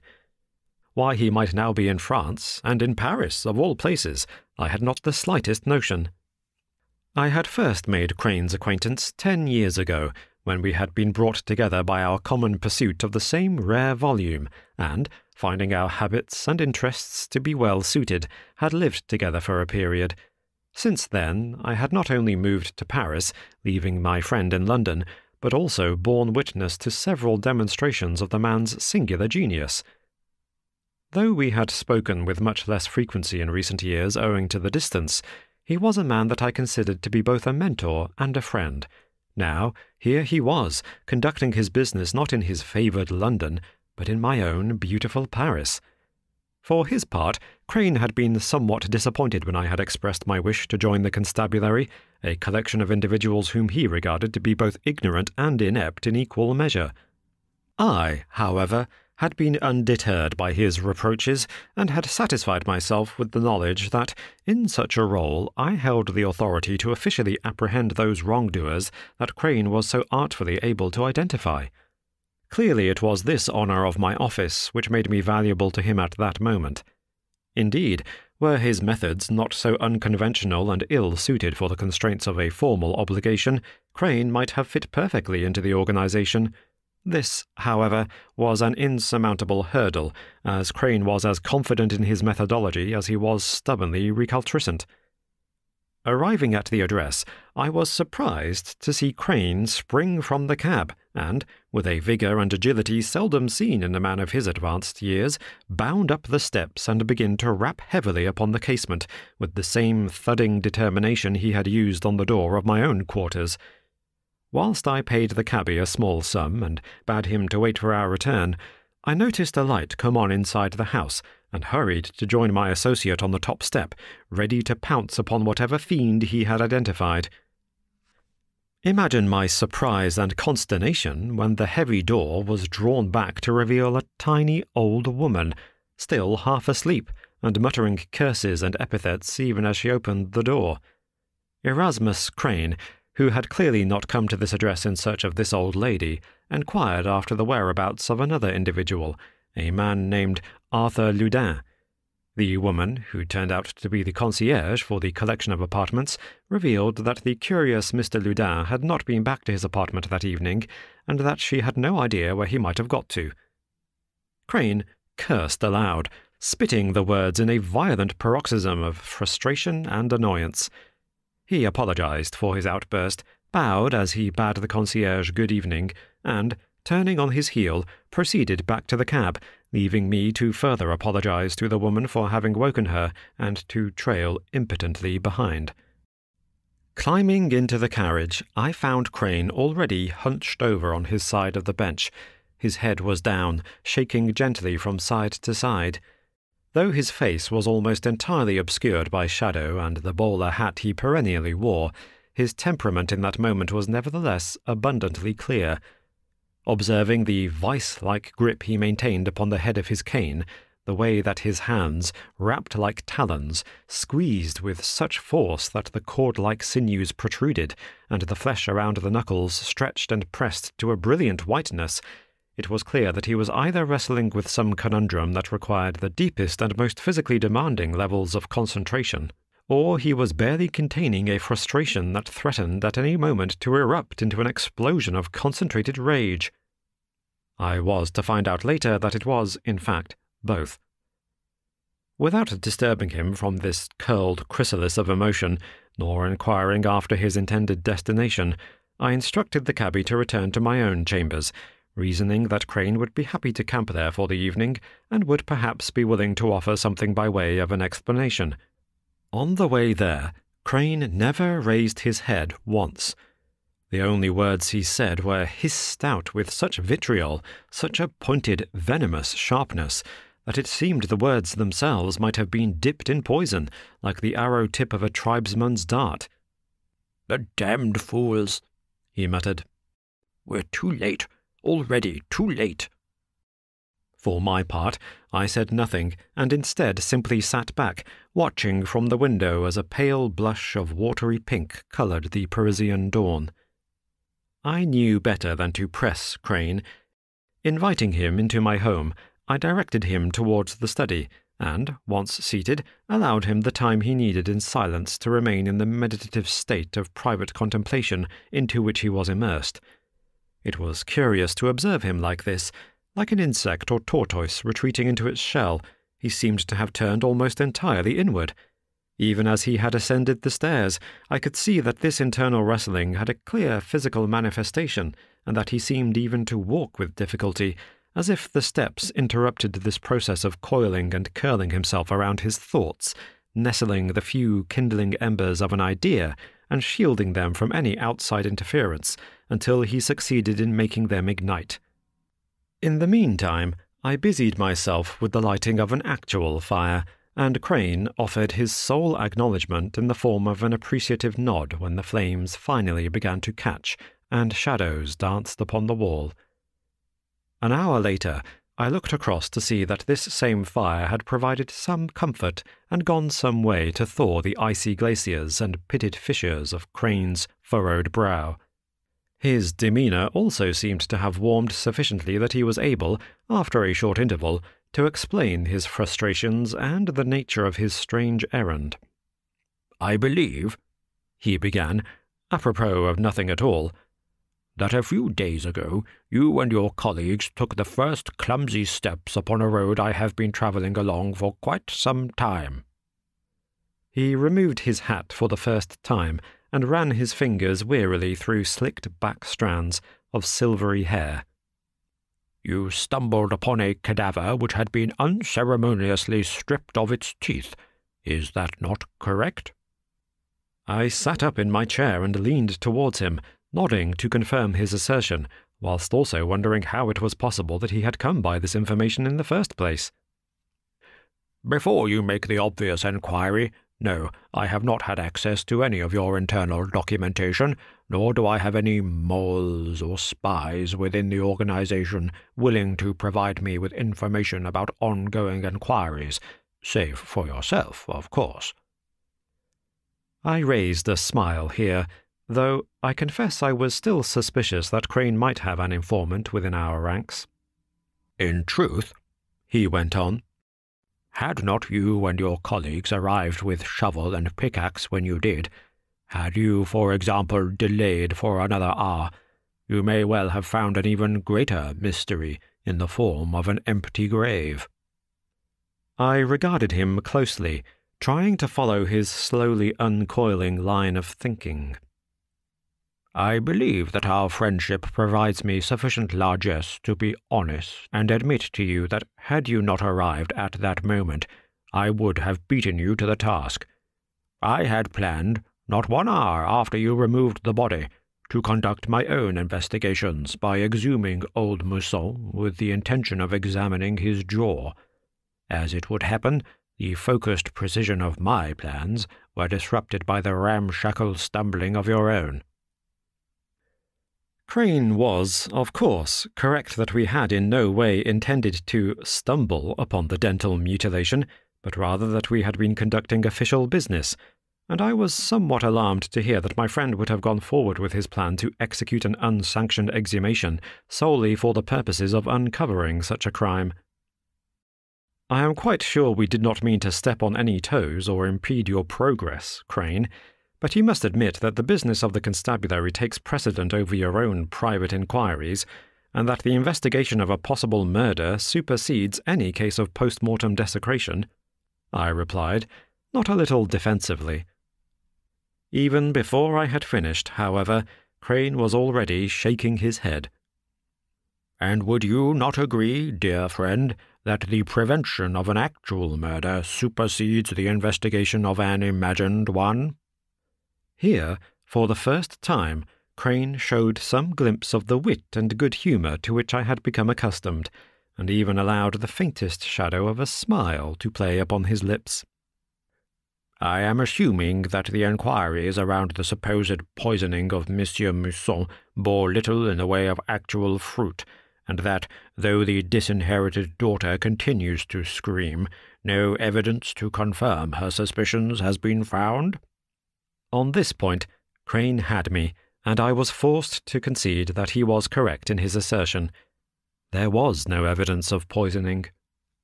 "I see. And, as a price for this pointless exercise in digging up the dead, your organization may inadvertently have endangered the life of some other poor soul, and allowed that lunatic Laudin to escape into the night." Here he shook his head, holding his open hand before him as if weighing some invisible object. "Even when faced with the evidence, they have allowed themselves, just as they have before, to become distracted and ensorcelled by the grim realities and sensational features of the case, whilst ignoring the finer and more important details. For me, as an interested observer, it appears always that the shocking crimson of the scene has blinded them to the obvious by painting their eyes all over with red. Now we shall be forced to wait until evening to apprehend the suspect, and even then only if his instincts prove to be in line with my calculations." Here I was forced to stop Crane. Whilst I had been pleased to indulge him so far and to allow him to exercise his acid tongue upon the good name of the constabulary, I felt that this indulgence had reached its limits, and told him that if he was to continue in such a fashion, the least he could do was explain his grievance plainly and without secrecy, elaborating upon how and why he considered his own methodology and investigation to be superior, and what action he intended to take to see its aims come to fruition and the suspect apprehended, adding the perhaps unnecessary barb that a crime, even one as severe as murder, is not a crime until it is committed. The man you suspect is not yet a murderer, and so, therefore, could not be charged with such a crime, nor is he at this point even a suspect in any ongoing investigation. Crane sighed, and, leaning back in his chair, steepled his fingers beneath his chin. Then, after a few moments in silence, he retrieved from his pocket his pipe, and proceeded at length to explain. "It is true, I confess, that Laudin is not yet a murderer, or at least so far as we know. However, the purpose of the constabulary, as I understand it, is to prevent crime, not simply to police it after the fact. If, as in this case, there is a strong indication that a man shall be driven to such lengths, then I would consider it entirely reasonable for the constabulary to detain him, if only to halt this spate of desecrations and unsanctioned exhumations of which he is assuredly guilty." Here I became interested, not only in the forcefulness of his assertion, but with the numbers. "Spate of desecrations?" I repeated questioningly. Crane smiled broadly and lit his pipe. "As I suspected. The mauling of Mr. Mousson was your first encounter with such an incident? I nodded in confirmation as Crane, sighing, reached into the breast pocket of his jacket and produced an envelope, clearly stuffed almost to the point of bursting with folded documents and newspaper cuttings. Selecting an example at random, he handed it to me. The story from one of the evening gazettes was a report on the continuing mystery of the 7 heads. In it, the reporter explained how in the last 4 months, 7 separate heads, separated from their bodies, had been found in curious locations across the city. These heads, stumbled upon by citizens, had variously been found in a farmer's field, on the steps of a municipal building, under the boughs of an ancient oak tree that stands by the shores of the Seine, and resting, as if in repose, on a churchyard wall, amongst other venues. Quickly scanning over the words, I glanced back at Crane. "I was informed of this case," I muttered quietly, still searching the article for further details. To my understanding, there was no actual case to answer.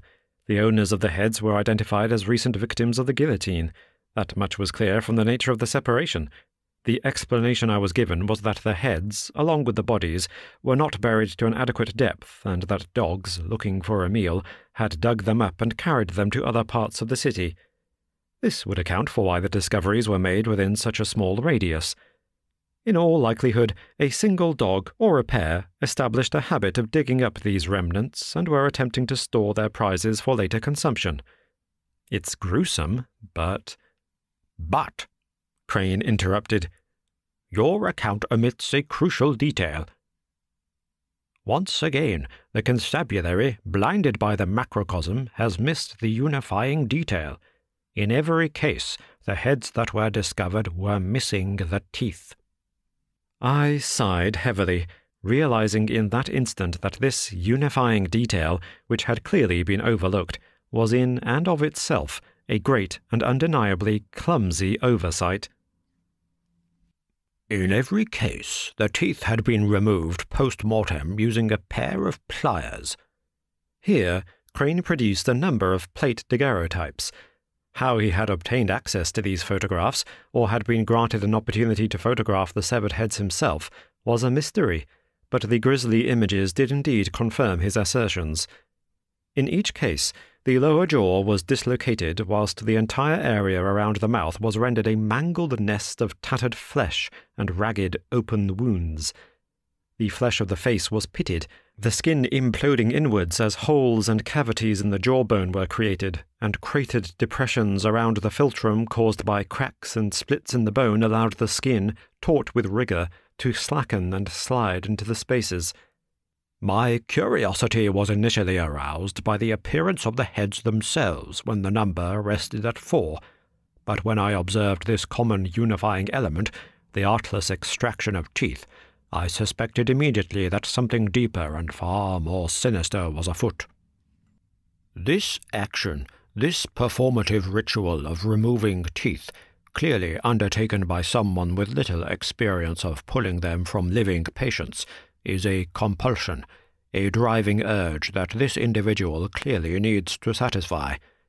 When these reports hit the papers, it seemed that the tooth theft had ceased, however. This was not the case, nor could it be.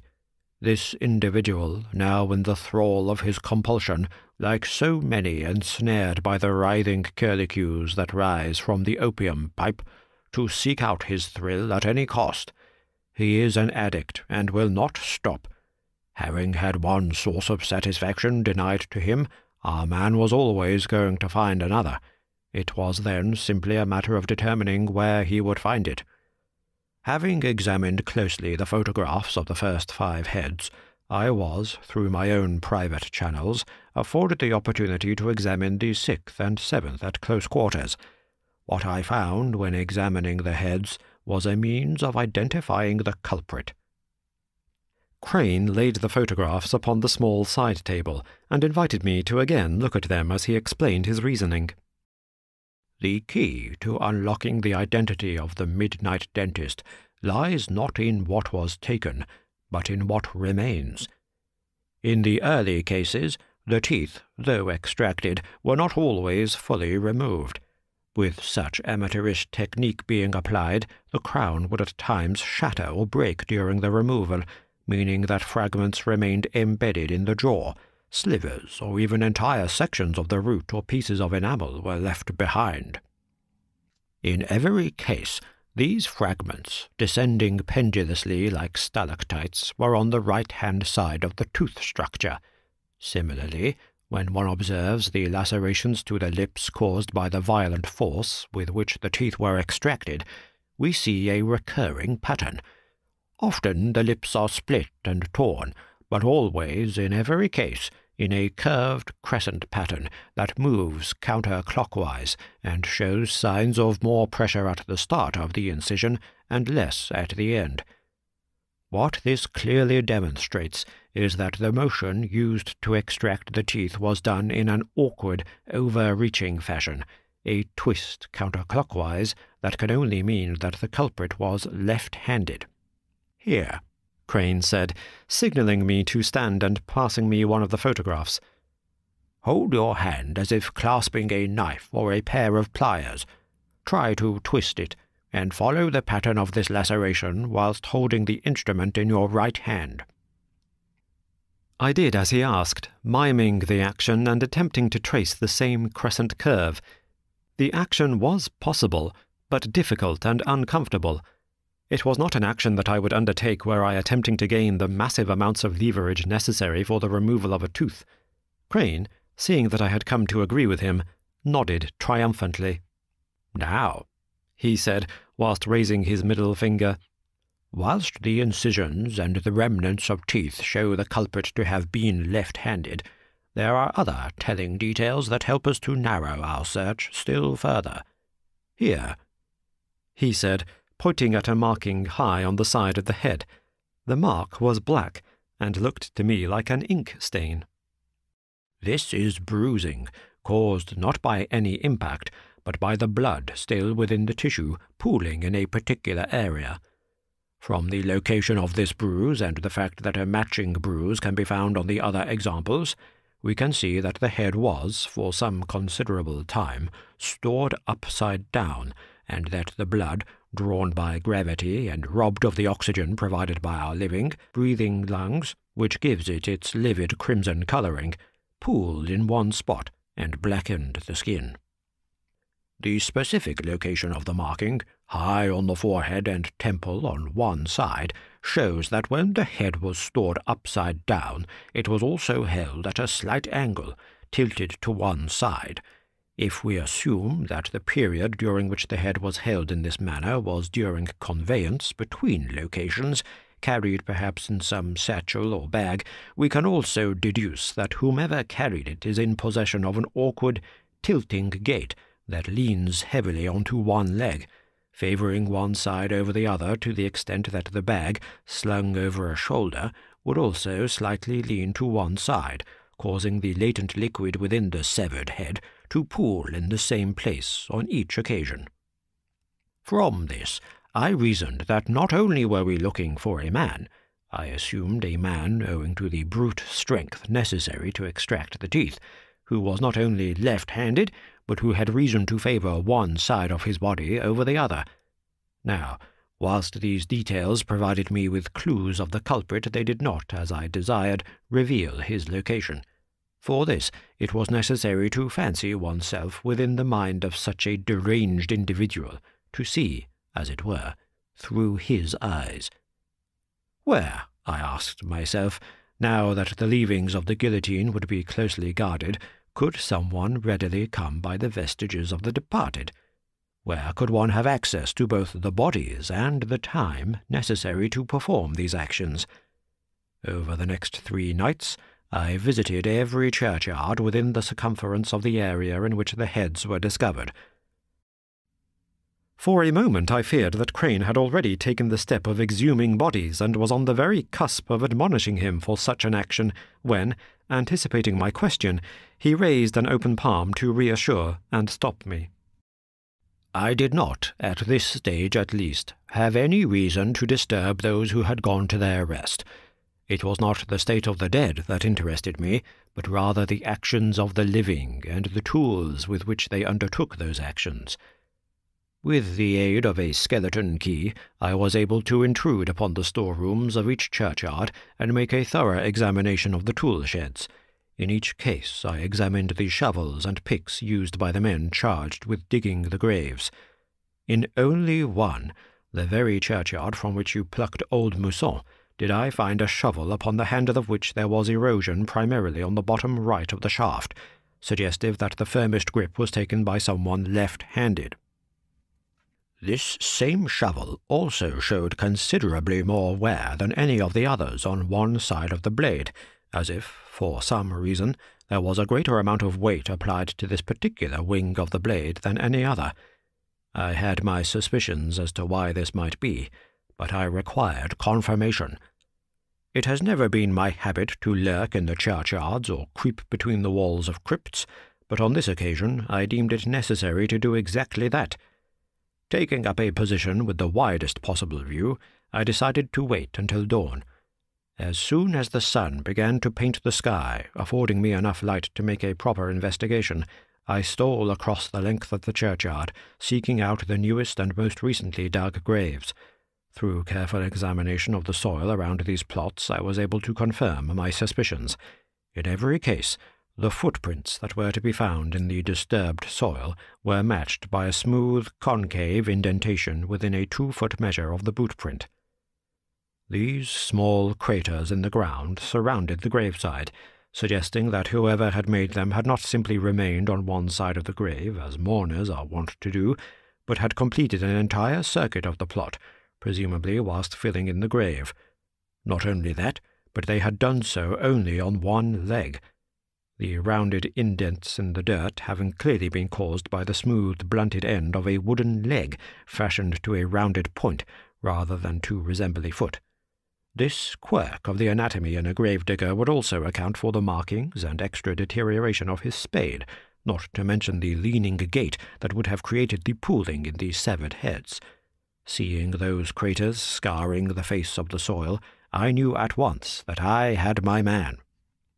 And so I waited. Waited for the following evening, when the only one-legged gravedigger working at that cemetery was to be on shift. A burial which just so happened to be the interment of the famous and infamously unpoisoned Mr. Mousson.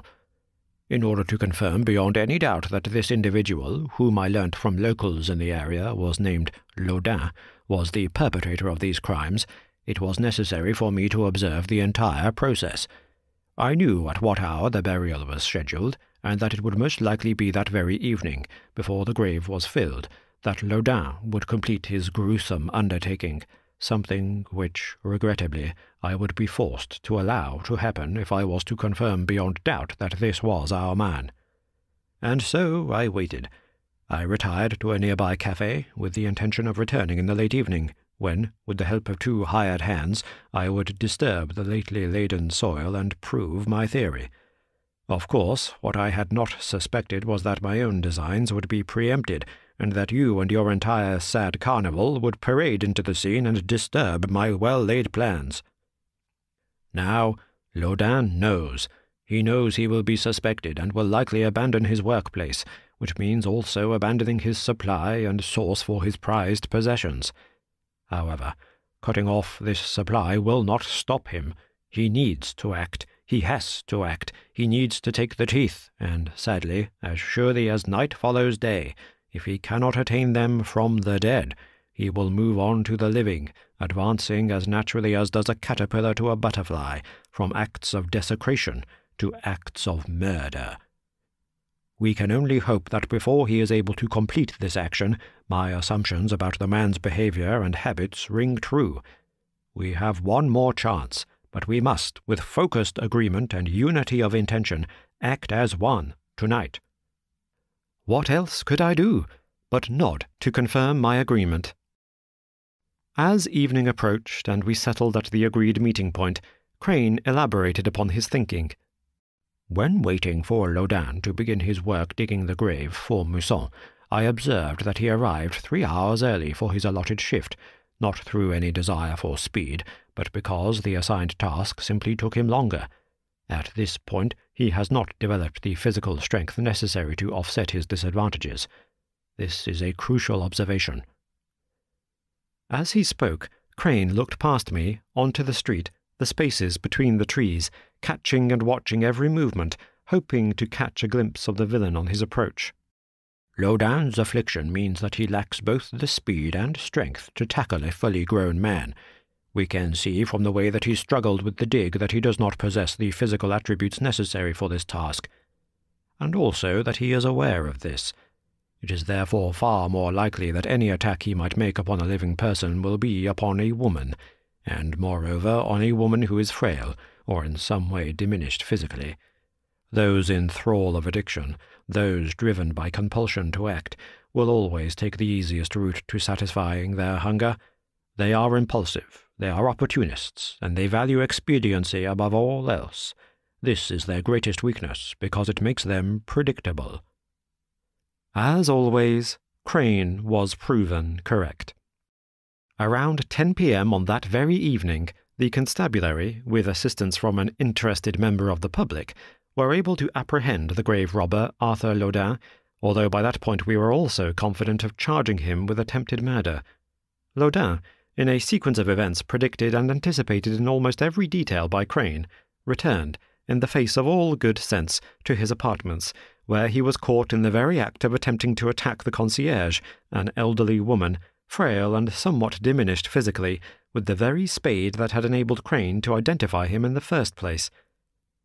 Safely ensconced in a nearby room, we had forewarned the old woman and had enlisted the help of 2 constables, who, similarly concealed from view, were able to pounce at the precise moment that Lodin raised the blade above his head, swinging with the murderous intention of bringing the sharp metallic edge down upon the dome of the old woman's head, splitting her cranium like a coconut.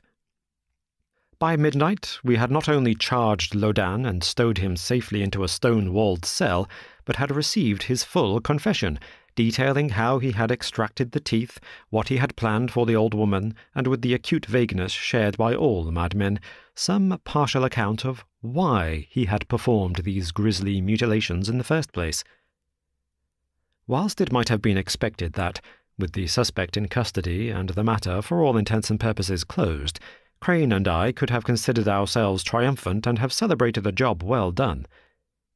However, the strange events following Lodin's arrest meant that no such congratulations ever took place, nor could we fully reconcile ourselves to the idea that the case was entirely closed. Firstly, there were the mutterings and calls that came from Lodin's cell, words that from his second day in incarceration onwards were lisped with the hideous rasping hiss of one who has had every tooth removed. Unlike those upon whom he had operated, Lodin's extractions were performed whilst he was not only alive, but conscious. Arthur Lodin, in a fit of the most acute agitation, deliberately smashed every one of his teeth to pieces by biting down on the stone ledge of his heavily barred windows. Having collected the shattered fragments from the ground, he offered them to the attendant guard, giving instructions for him to take them to the oak tree by the Seine. When questioned about this act of self-mutilation, Lodin was emphatic. He screamed and howled with the ferocity of an animal, repeating over and over that we did not know what we had done or had unleashed by arresting him. When a child in its bed, he hissed, is snatched, yes, snatched in the night, when its teeth, tiny innocent milk teeth, are ripped and torn from the mouth in a single yanking wrench, when nothing is left behind, nothing but a twisted nest of blankets and awful blood-stained sheets. Bloodstains and sheets. Then you will see what you have done. When I asked him to explain, to tell us what it was he believed we had done, he clutched his head in his hands, clawing at his scalp and howling with the furious incandescence of a fiend. I killed no one. No one was hurt, he screeched. I hurt no one. I took from the dead. Yes, the dead, because the dead don't feel. They were the dead. If I don't give, If I don't provide on time, they will just be taken, with nary a care from whom, living or dead. They shall just be taken." He then returned to screaming with the agony of the damned. The only time the wailing stopped, and even then only for a moment, was when I asked him outright what he did with the teeth he stole. For a moment he seemed to calm, and, smiling a strange, toothless, awkward smile, he approached the bars and whispered softly, "What did I do with the teeth, you ask? It's simple." He hissed as the smile abruptly faded, replaced by a look of absolute sincerity and words that have haunted me ever since. In answer to the question, "What did you do with the teeth?" Arthur Lodin answered coldly, "I fed them to it." Whilst I know that most would consider these utterances to be simply the ravings of a madman, feverish inventions of a troubled mind that have no real basis in reality, there is nonetheless something in the phrasing, the intensity with which Lodin delivered the words, with a mix of frustration and terror, that forced those words to remain with me long after he was moved from custody to an asylum. Whilst I would, of course, love to forget all about Lodin's strange warnings, the recent actions of my friend Crane did little to ease my mind. In a letter delivered to my desk around a month after we arrested Lodin, Crane explained that he had sought out the tree to which Lodin was referring, and found that, within the local area, it was afforded some special significance, bordering upon reverence. This tree, an impressive and stately old oak, it seems, was regarded by the locals as one of the many dwelling places of the Fae or fairy folk. How this archaic mythology bled into and influenced Lodin's own troubled thoughts is anyone's guess. Crane, however, remains, as always, not only a man of science, but also a man of caution. In his letter he explained how, for the last 3 weeks, he had made a brief circuit of the butchers, tanners, and abattoirs in the local area, and had, through some negotiation and the payment of a small but trifling fee, secured a weekly supply of specially prepared waste products from these grim sources.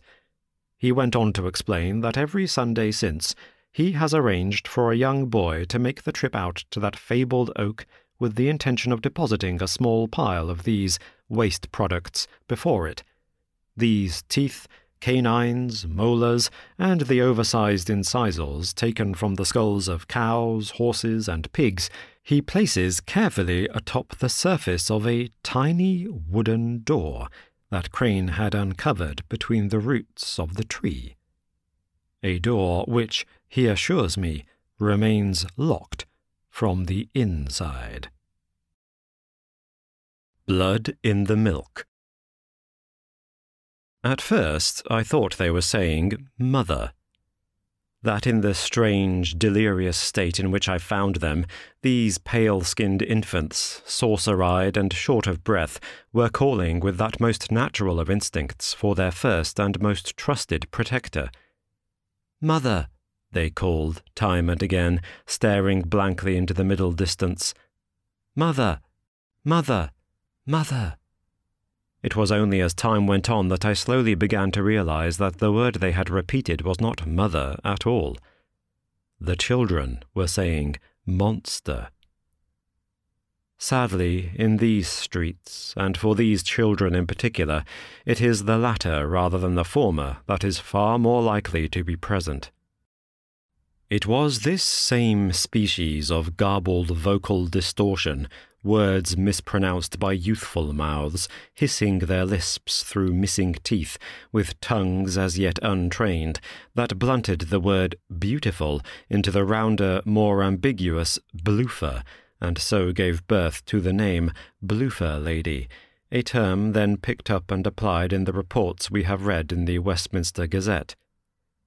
In those pages, the so-called bloofer lady appears like a spectre, a half-seen shadow glimpsed upon the heath, tempting the little ones away with gifts to go with her and play.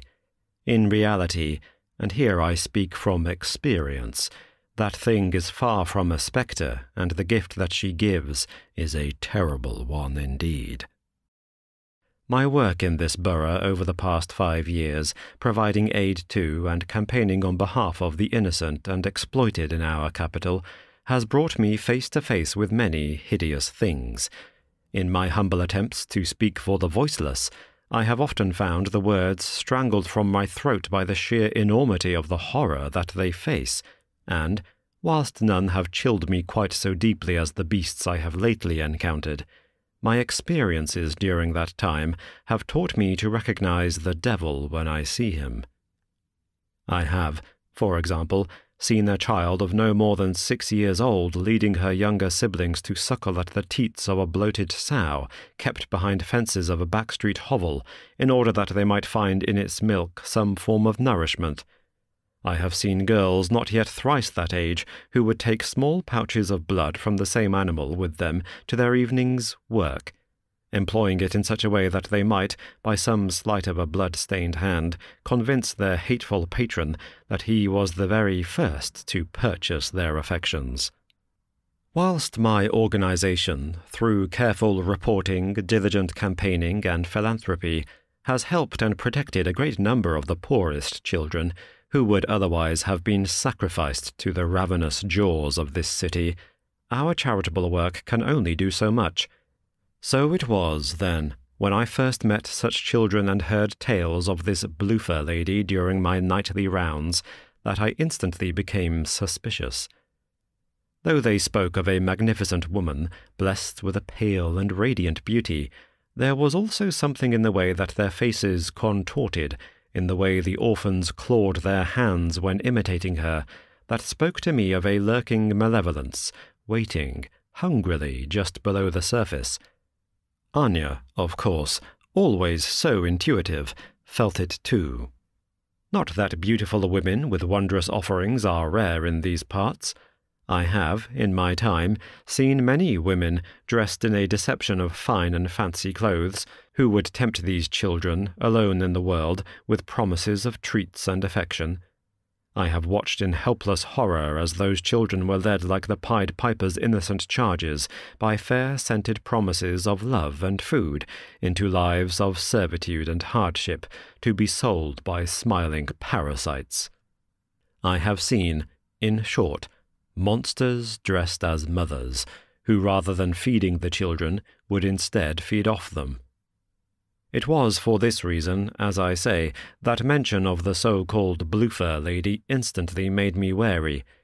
It was only when Anya examined the condition of the victims, children drained of their natural vitality, stumbling in the cool dawn air, and mumbling senselessly about teeth and monsters, that I began to fear there was a less familiar foe loose upon the heath, a foe that it would take more than pamphlets and the threat of ruined reputations to stop, and which Anya, in her hushed and reverent tones, would refer to as the Strigoi. I first met Anya 3 years ago, when, like some strange inversion of the Pied Piper legend, I was myself led by a group of barefooted children back to her home. I had approached these infants, each less than 7 years old, in the half-lit murk of some Hampstead back street, in order to offer them bread and inquire after their living arrangements. They had accepted the food, but also asked if they might take some back, for our brothers and sisters, and for Mother Anya. When I asked who this Mother Anya figure was, I was told only that she was the Mama, and that she lived close by to where I had found the children wandering. Following them back through a twisting warren of cobbled alleyways, I eventually came to a walled courtyard with a small stone-built room, evidently once part of a stable, squatting and hidden in the rear. Here I found the famous Mother Anya, resting in a tableau that made her look every bit the embodiment of her moniker. When I first laid eyes upon her, Anya was seated on a small wooden stool, basking in the radiant glow of a metal brazier. She had a tiny babe clasped to either breast, and more than a dozen other children seated in a small circle by her feet.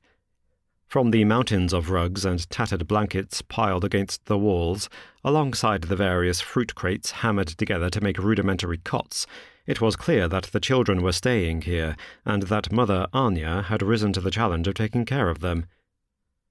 Over the course of the next few hours, during which time Anya and I became firm friends, I learned that she had first come to London as a child, migrating here from her mother's home country of Romania. Her father, she said, was Albanian and had worked for many years in the city as a farrier, whilst her mother had been a poor but well-respected seamstress and tailor. Anya, meanwhile, had been living alone with this ever-expanding group of destitute children for several years, during which time she had fed them either with the milk of her own breast or with what little money she had made for her work both as a seamstress and wet nurse for a small handful of wealthier families. From the first moment she saw the children who had returned in the morning from Heath, it was clear that in her journey from the East she had carried the superstitions of her homeland with her.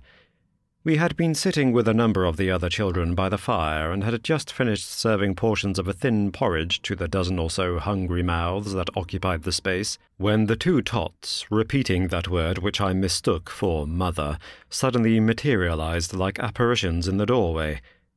Seeing them staggering limply toward her as if their bones were made of liquid, Anya jumped to her feet and crossed herself multiple times, before commanding the other children, with a forceful sweep of one arm, to retreat back into the corner and away from these parlour-touched prodigals. The force of her reaction was as if the children had been touched with leprosy or some other virulent contagion. Taking one child's chin in the cup of her hand, she turned the head hither and thither, examining the neck and throat. Then she pointed, with a shaking of the head, to the two small puncture marks that had appeared on the neck. To my untrained eye, these wounds looked to be more likely injuries from a scrape than the symptoms of any malady that the children might spread to the others, but Anya was insistent that these children remain separated, and again shooed them back into the corner. To my dismay, she gripped the visitors, a young girl of perhaps 6 years and a boy no more than 5, forcefully by the upper arms and bundled them into a small wooden shack adjacent to the place where the others slept. Having thrown a blanket and some bread after them, Anya then disappeared in the other room for a moment before returning with 2 large bunches of deep green holly, with which she proceeded to caress and sweep the frame of the door, before closing it firmly and placing the entire bundle of leaves before it. Shocked and not a little bewildered by what I had seen, I felt it my duty to protest. I stepped forward forcefully with the intention of warning Anya that she could not simply leave the children bound up in that hovel for the remainder of the day. Before I could open my mouth to speak, however, Anya had already bustled past me and out from the walled courtyard, leaving the remaining children to huddle, cramped and terrified, in the corner as they obediently awaited further instructions. I followed her out into the damp of a cobblestone alley, and as soon as I came within hearing distance, was met with the most violent torrent of curses as Anya crossed herself, raised the tips of 3 fingers back toward the courtyard, and repeatedly spat upon the floor. Clearly, my friend was either enraged, terrified, or both. Beckoning for me to follow her further away from the children so as to be out of earshot, she began, with tears in her eyes, to explain her actions, weaving as she did what seemed to me at the time to be the most outlandish tapestry of folk beliefs and superstitions. "This," she said, gripping violently at the flesh of her neck so as to indicate the place where the children had been injured, "is strigoi, what your poets would call vampire." For a moment I said nothing. Anya was clearly distressed, and I did not wish to increase her anxiety by appearing to dismiss her words offhand as the fanciful nonsense they quite obviously were.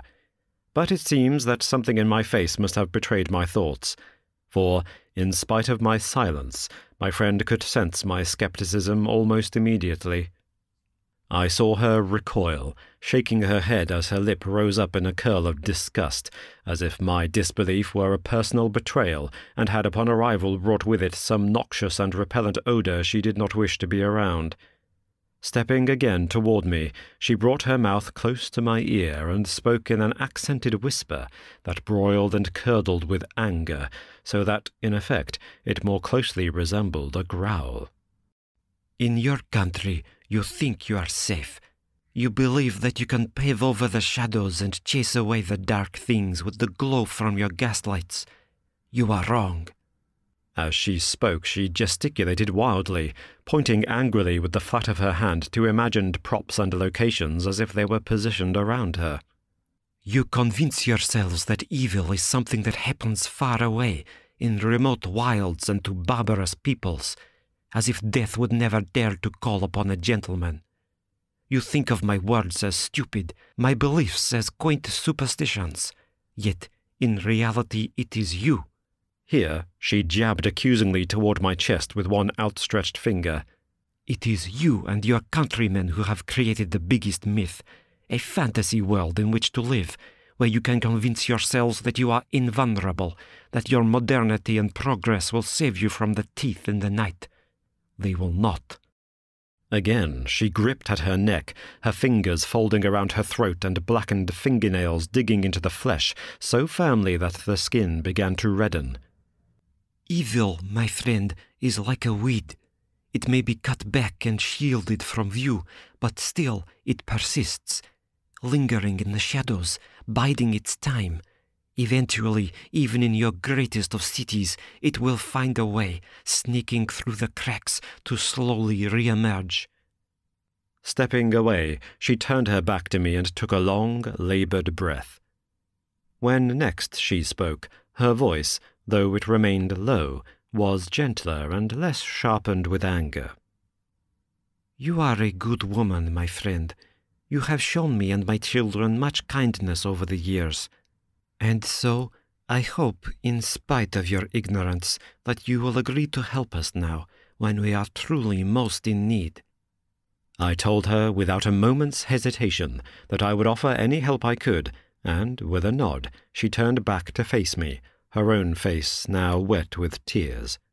"In the old country, the shepherds would guard each night against the threat from bears and wolves.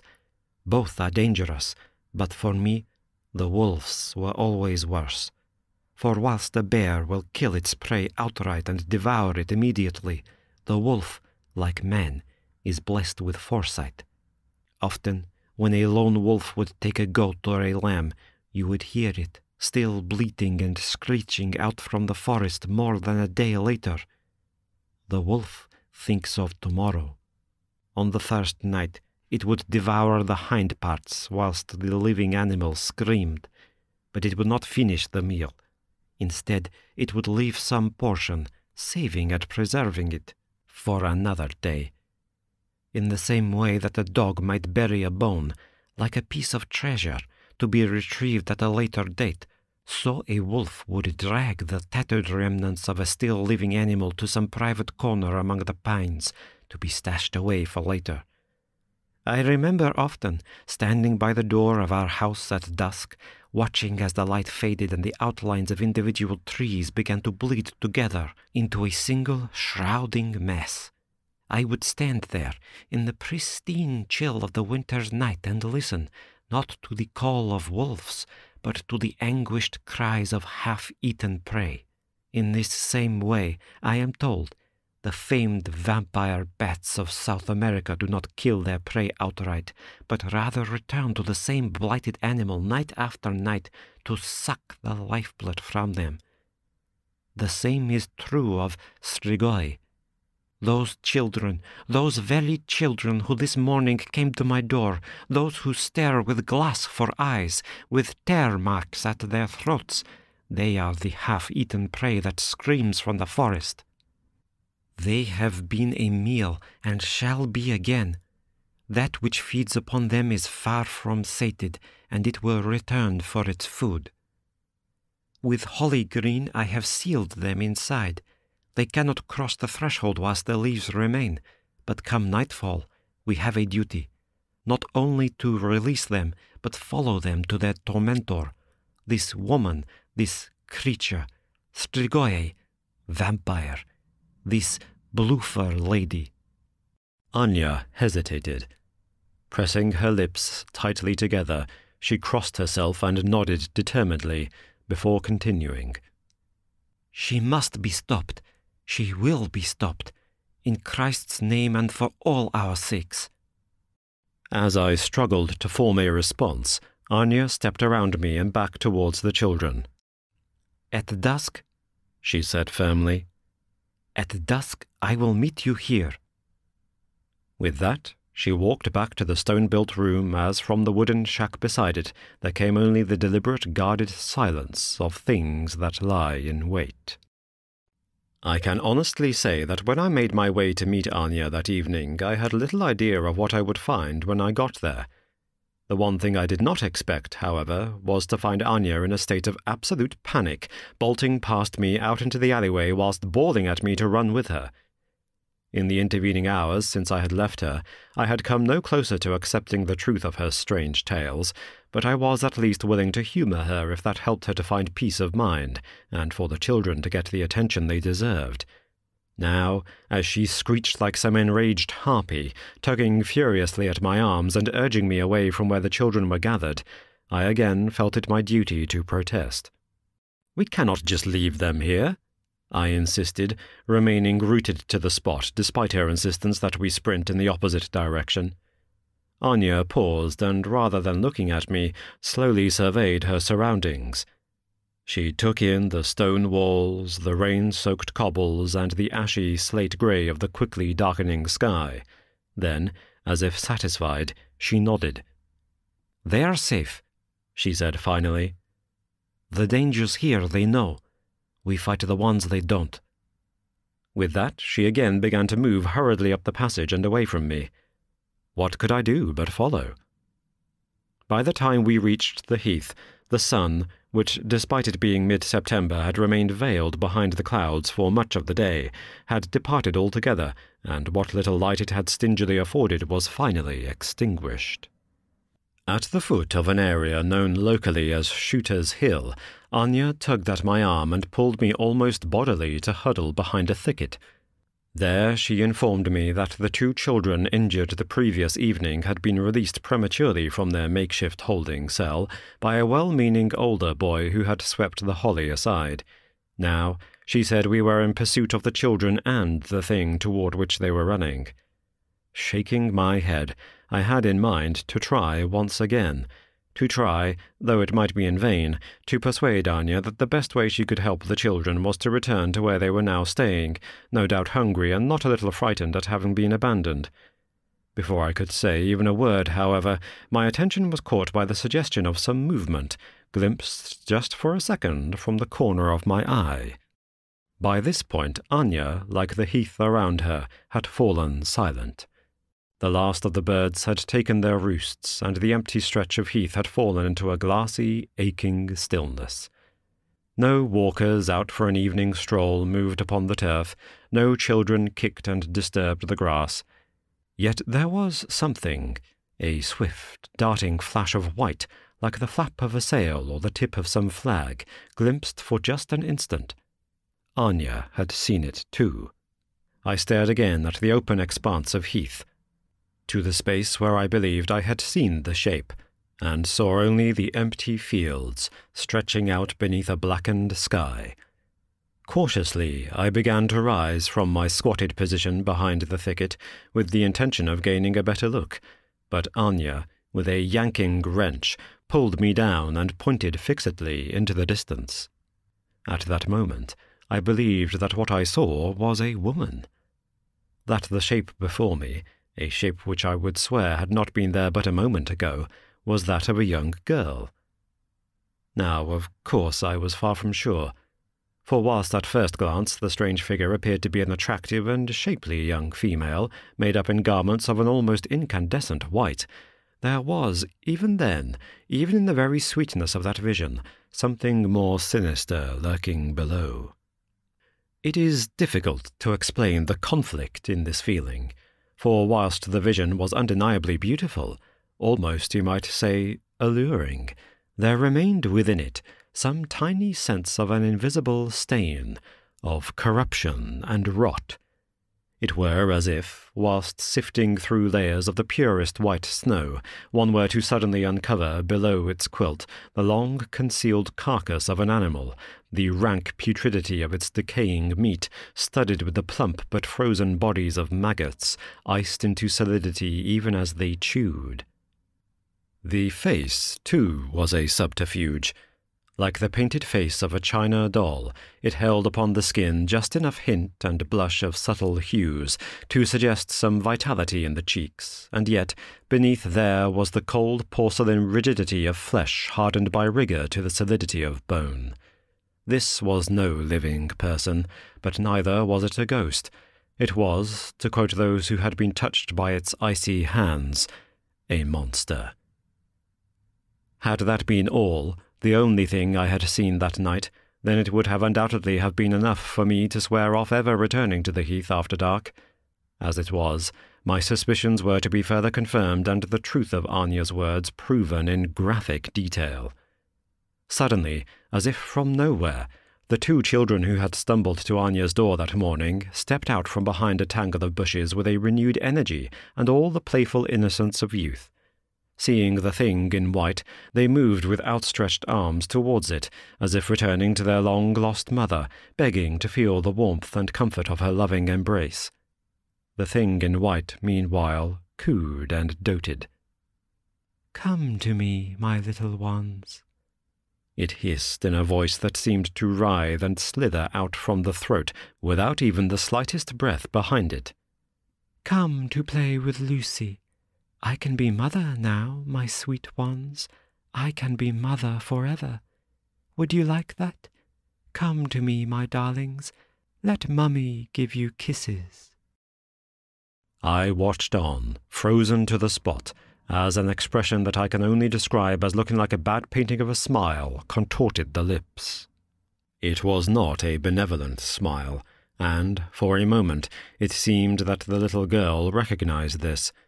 Stepping cautiously back, she groped for her brother's arm as the smile, too wide and too high, as if the muscles had forgotten how to form one, continued to spread, showing with every moment more and more teeth.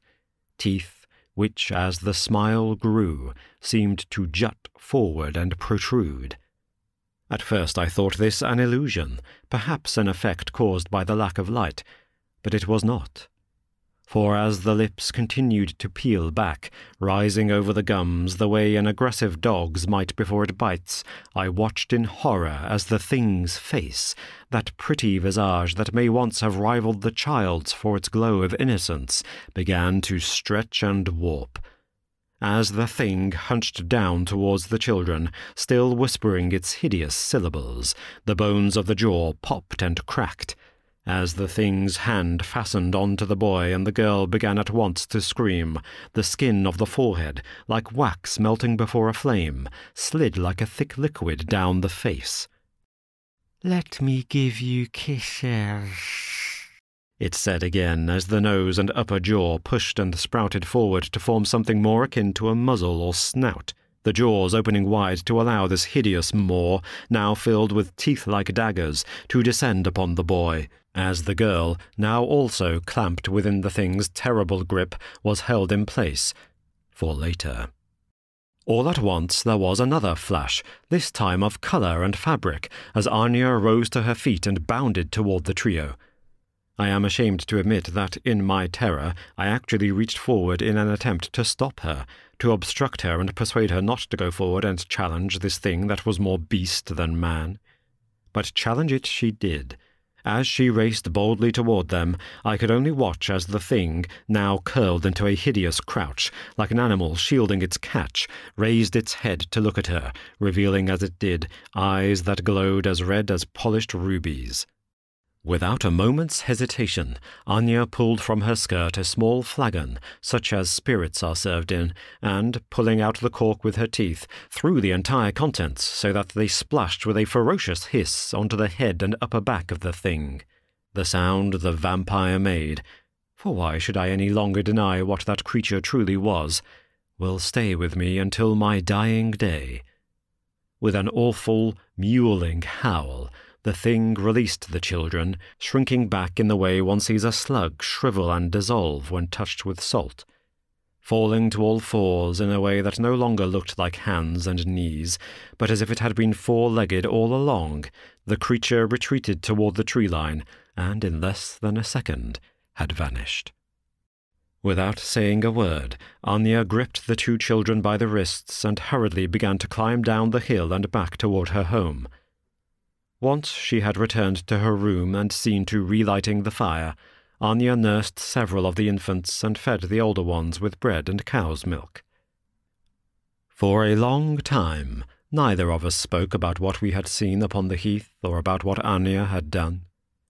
When I finally did work up the courage to ask, my questions seemed mundane and obvious, whilst the things I should have asked in that moment simply escaped me.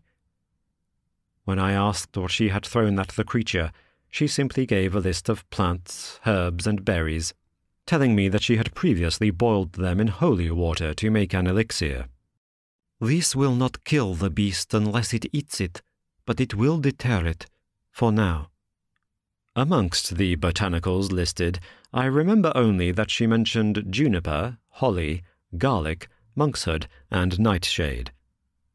The last two I remember specifically, because I recognized them as also being potent poisons for humans. What I should have asked was where she acquired these substances and how she knew that they should be effective against this creature.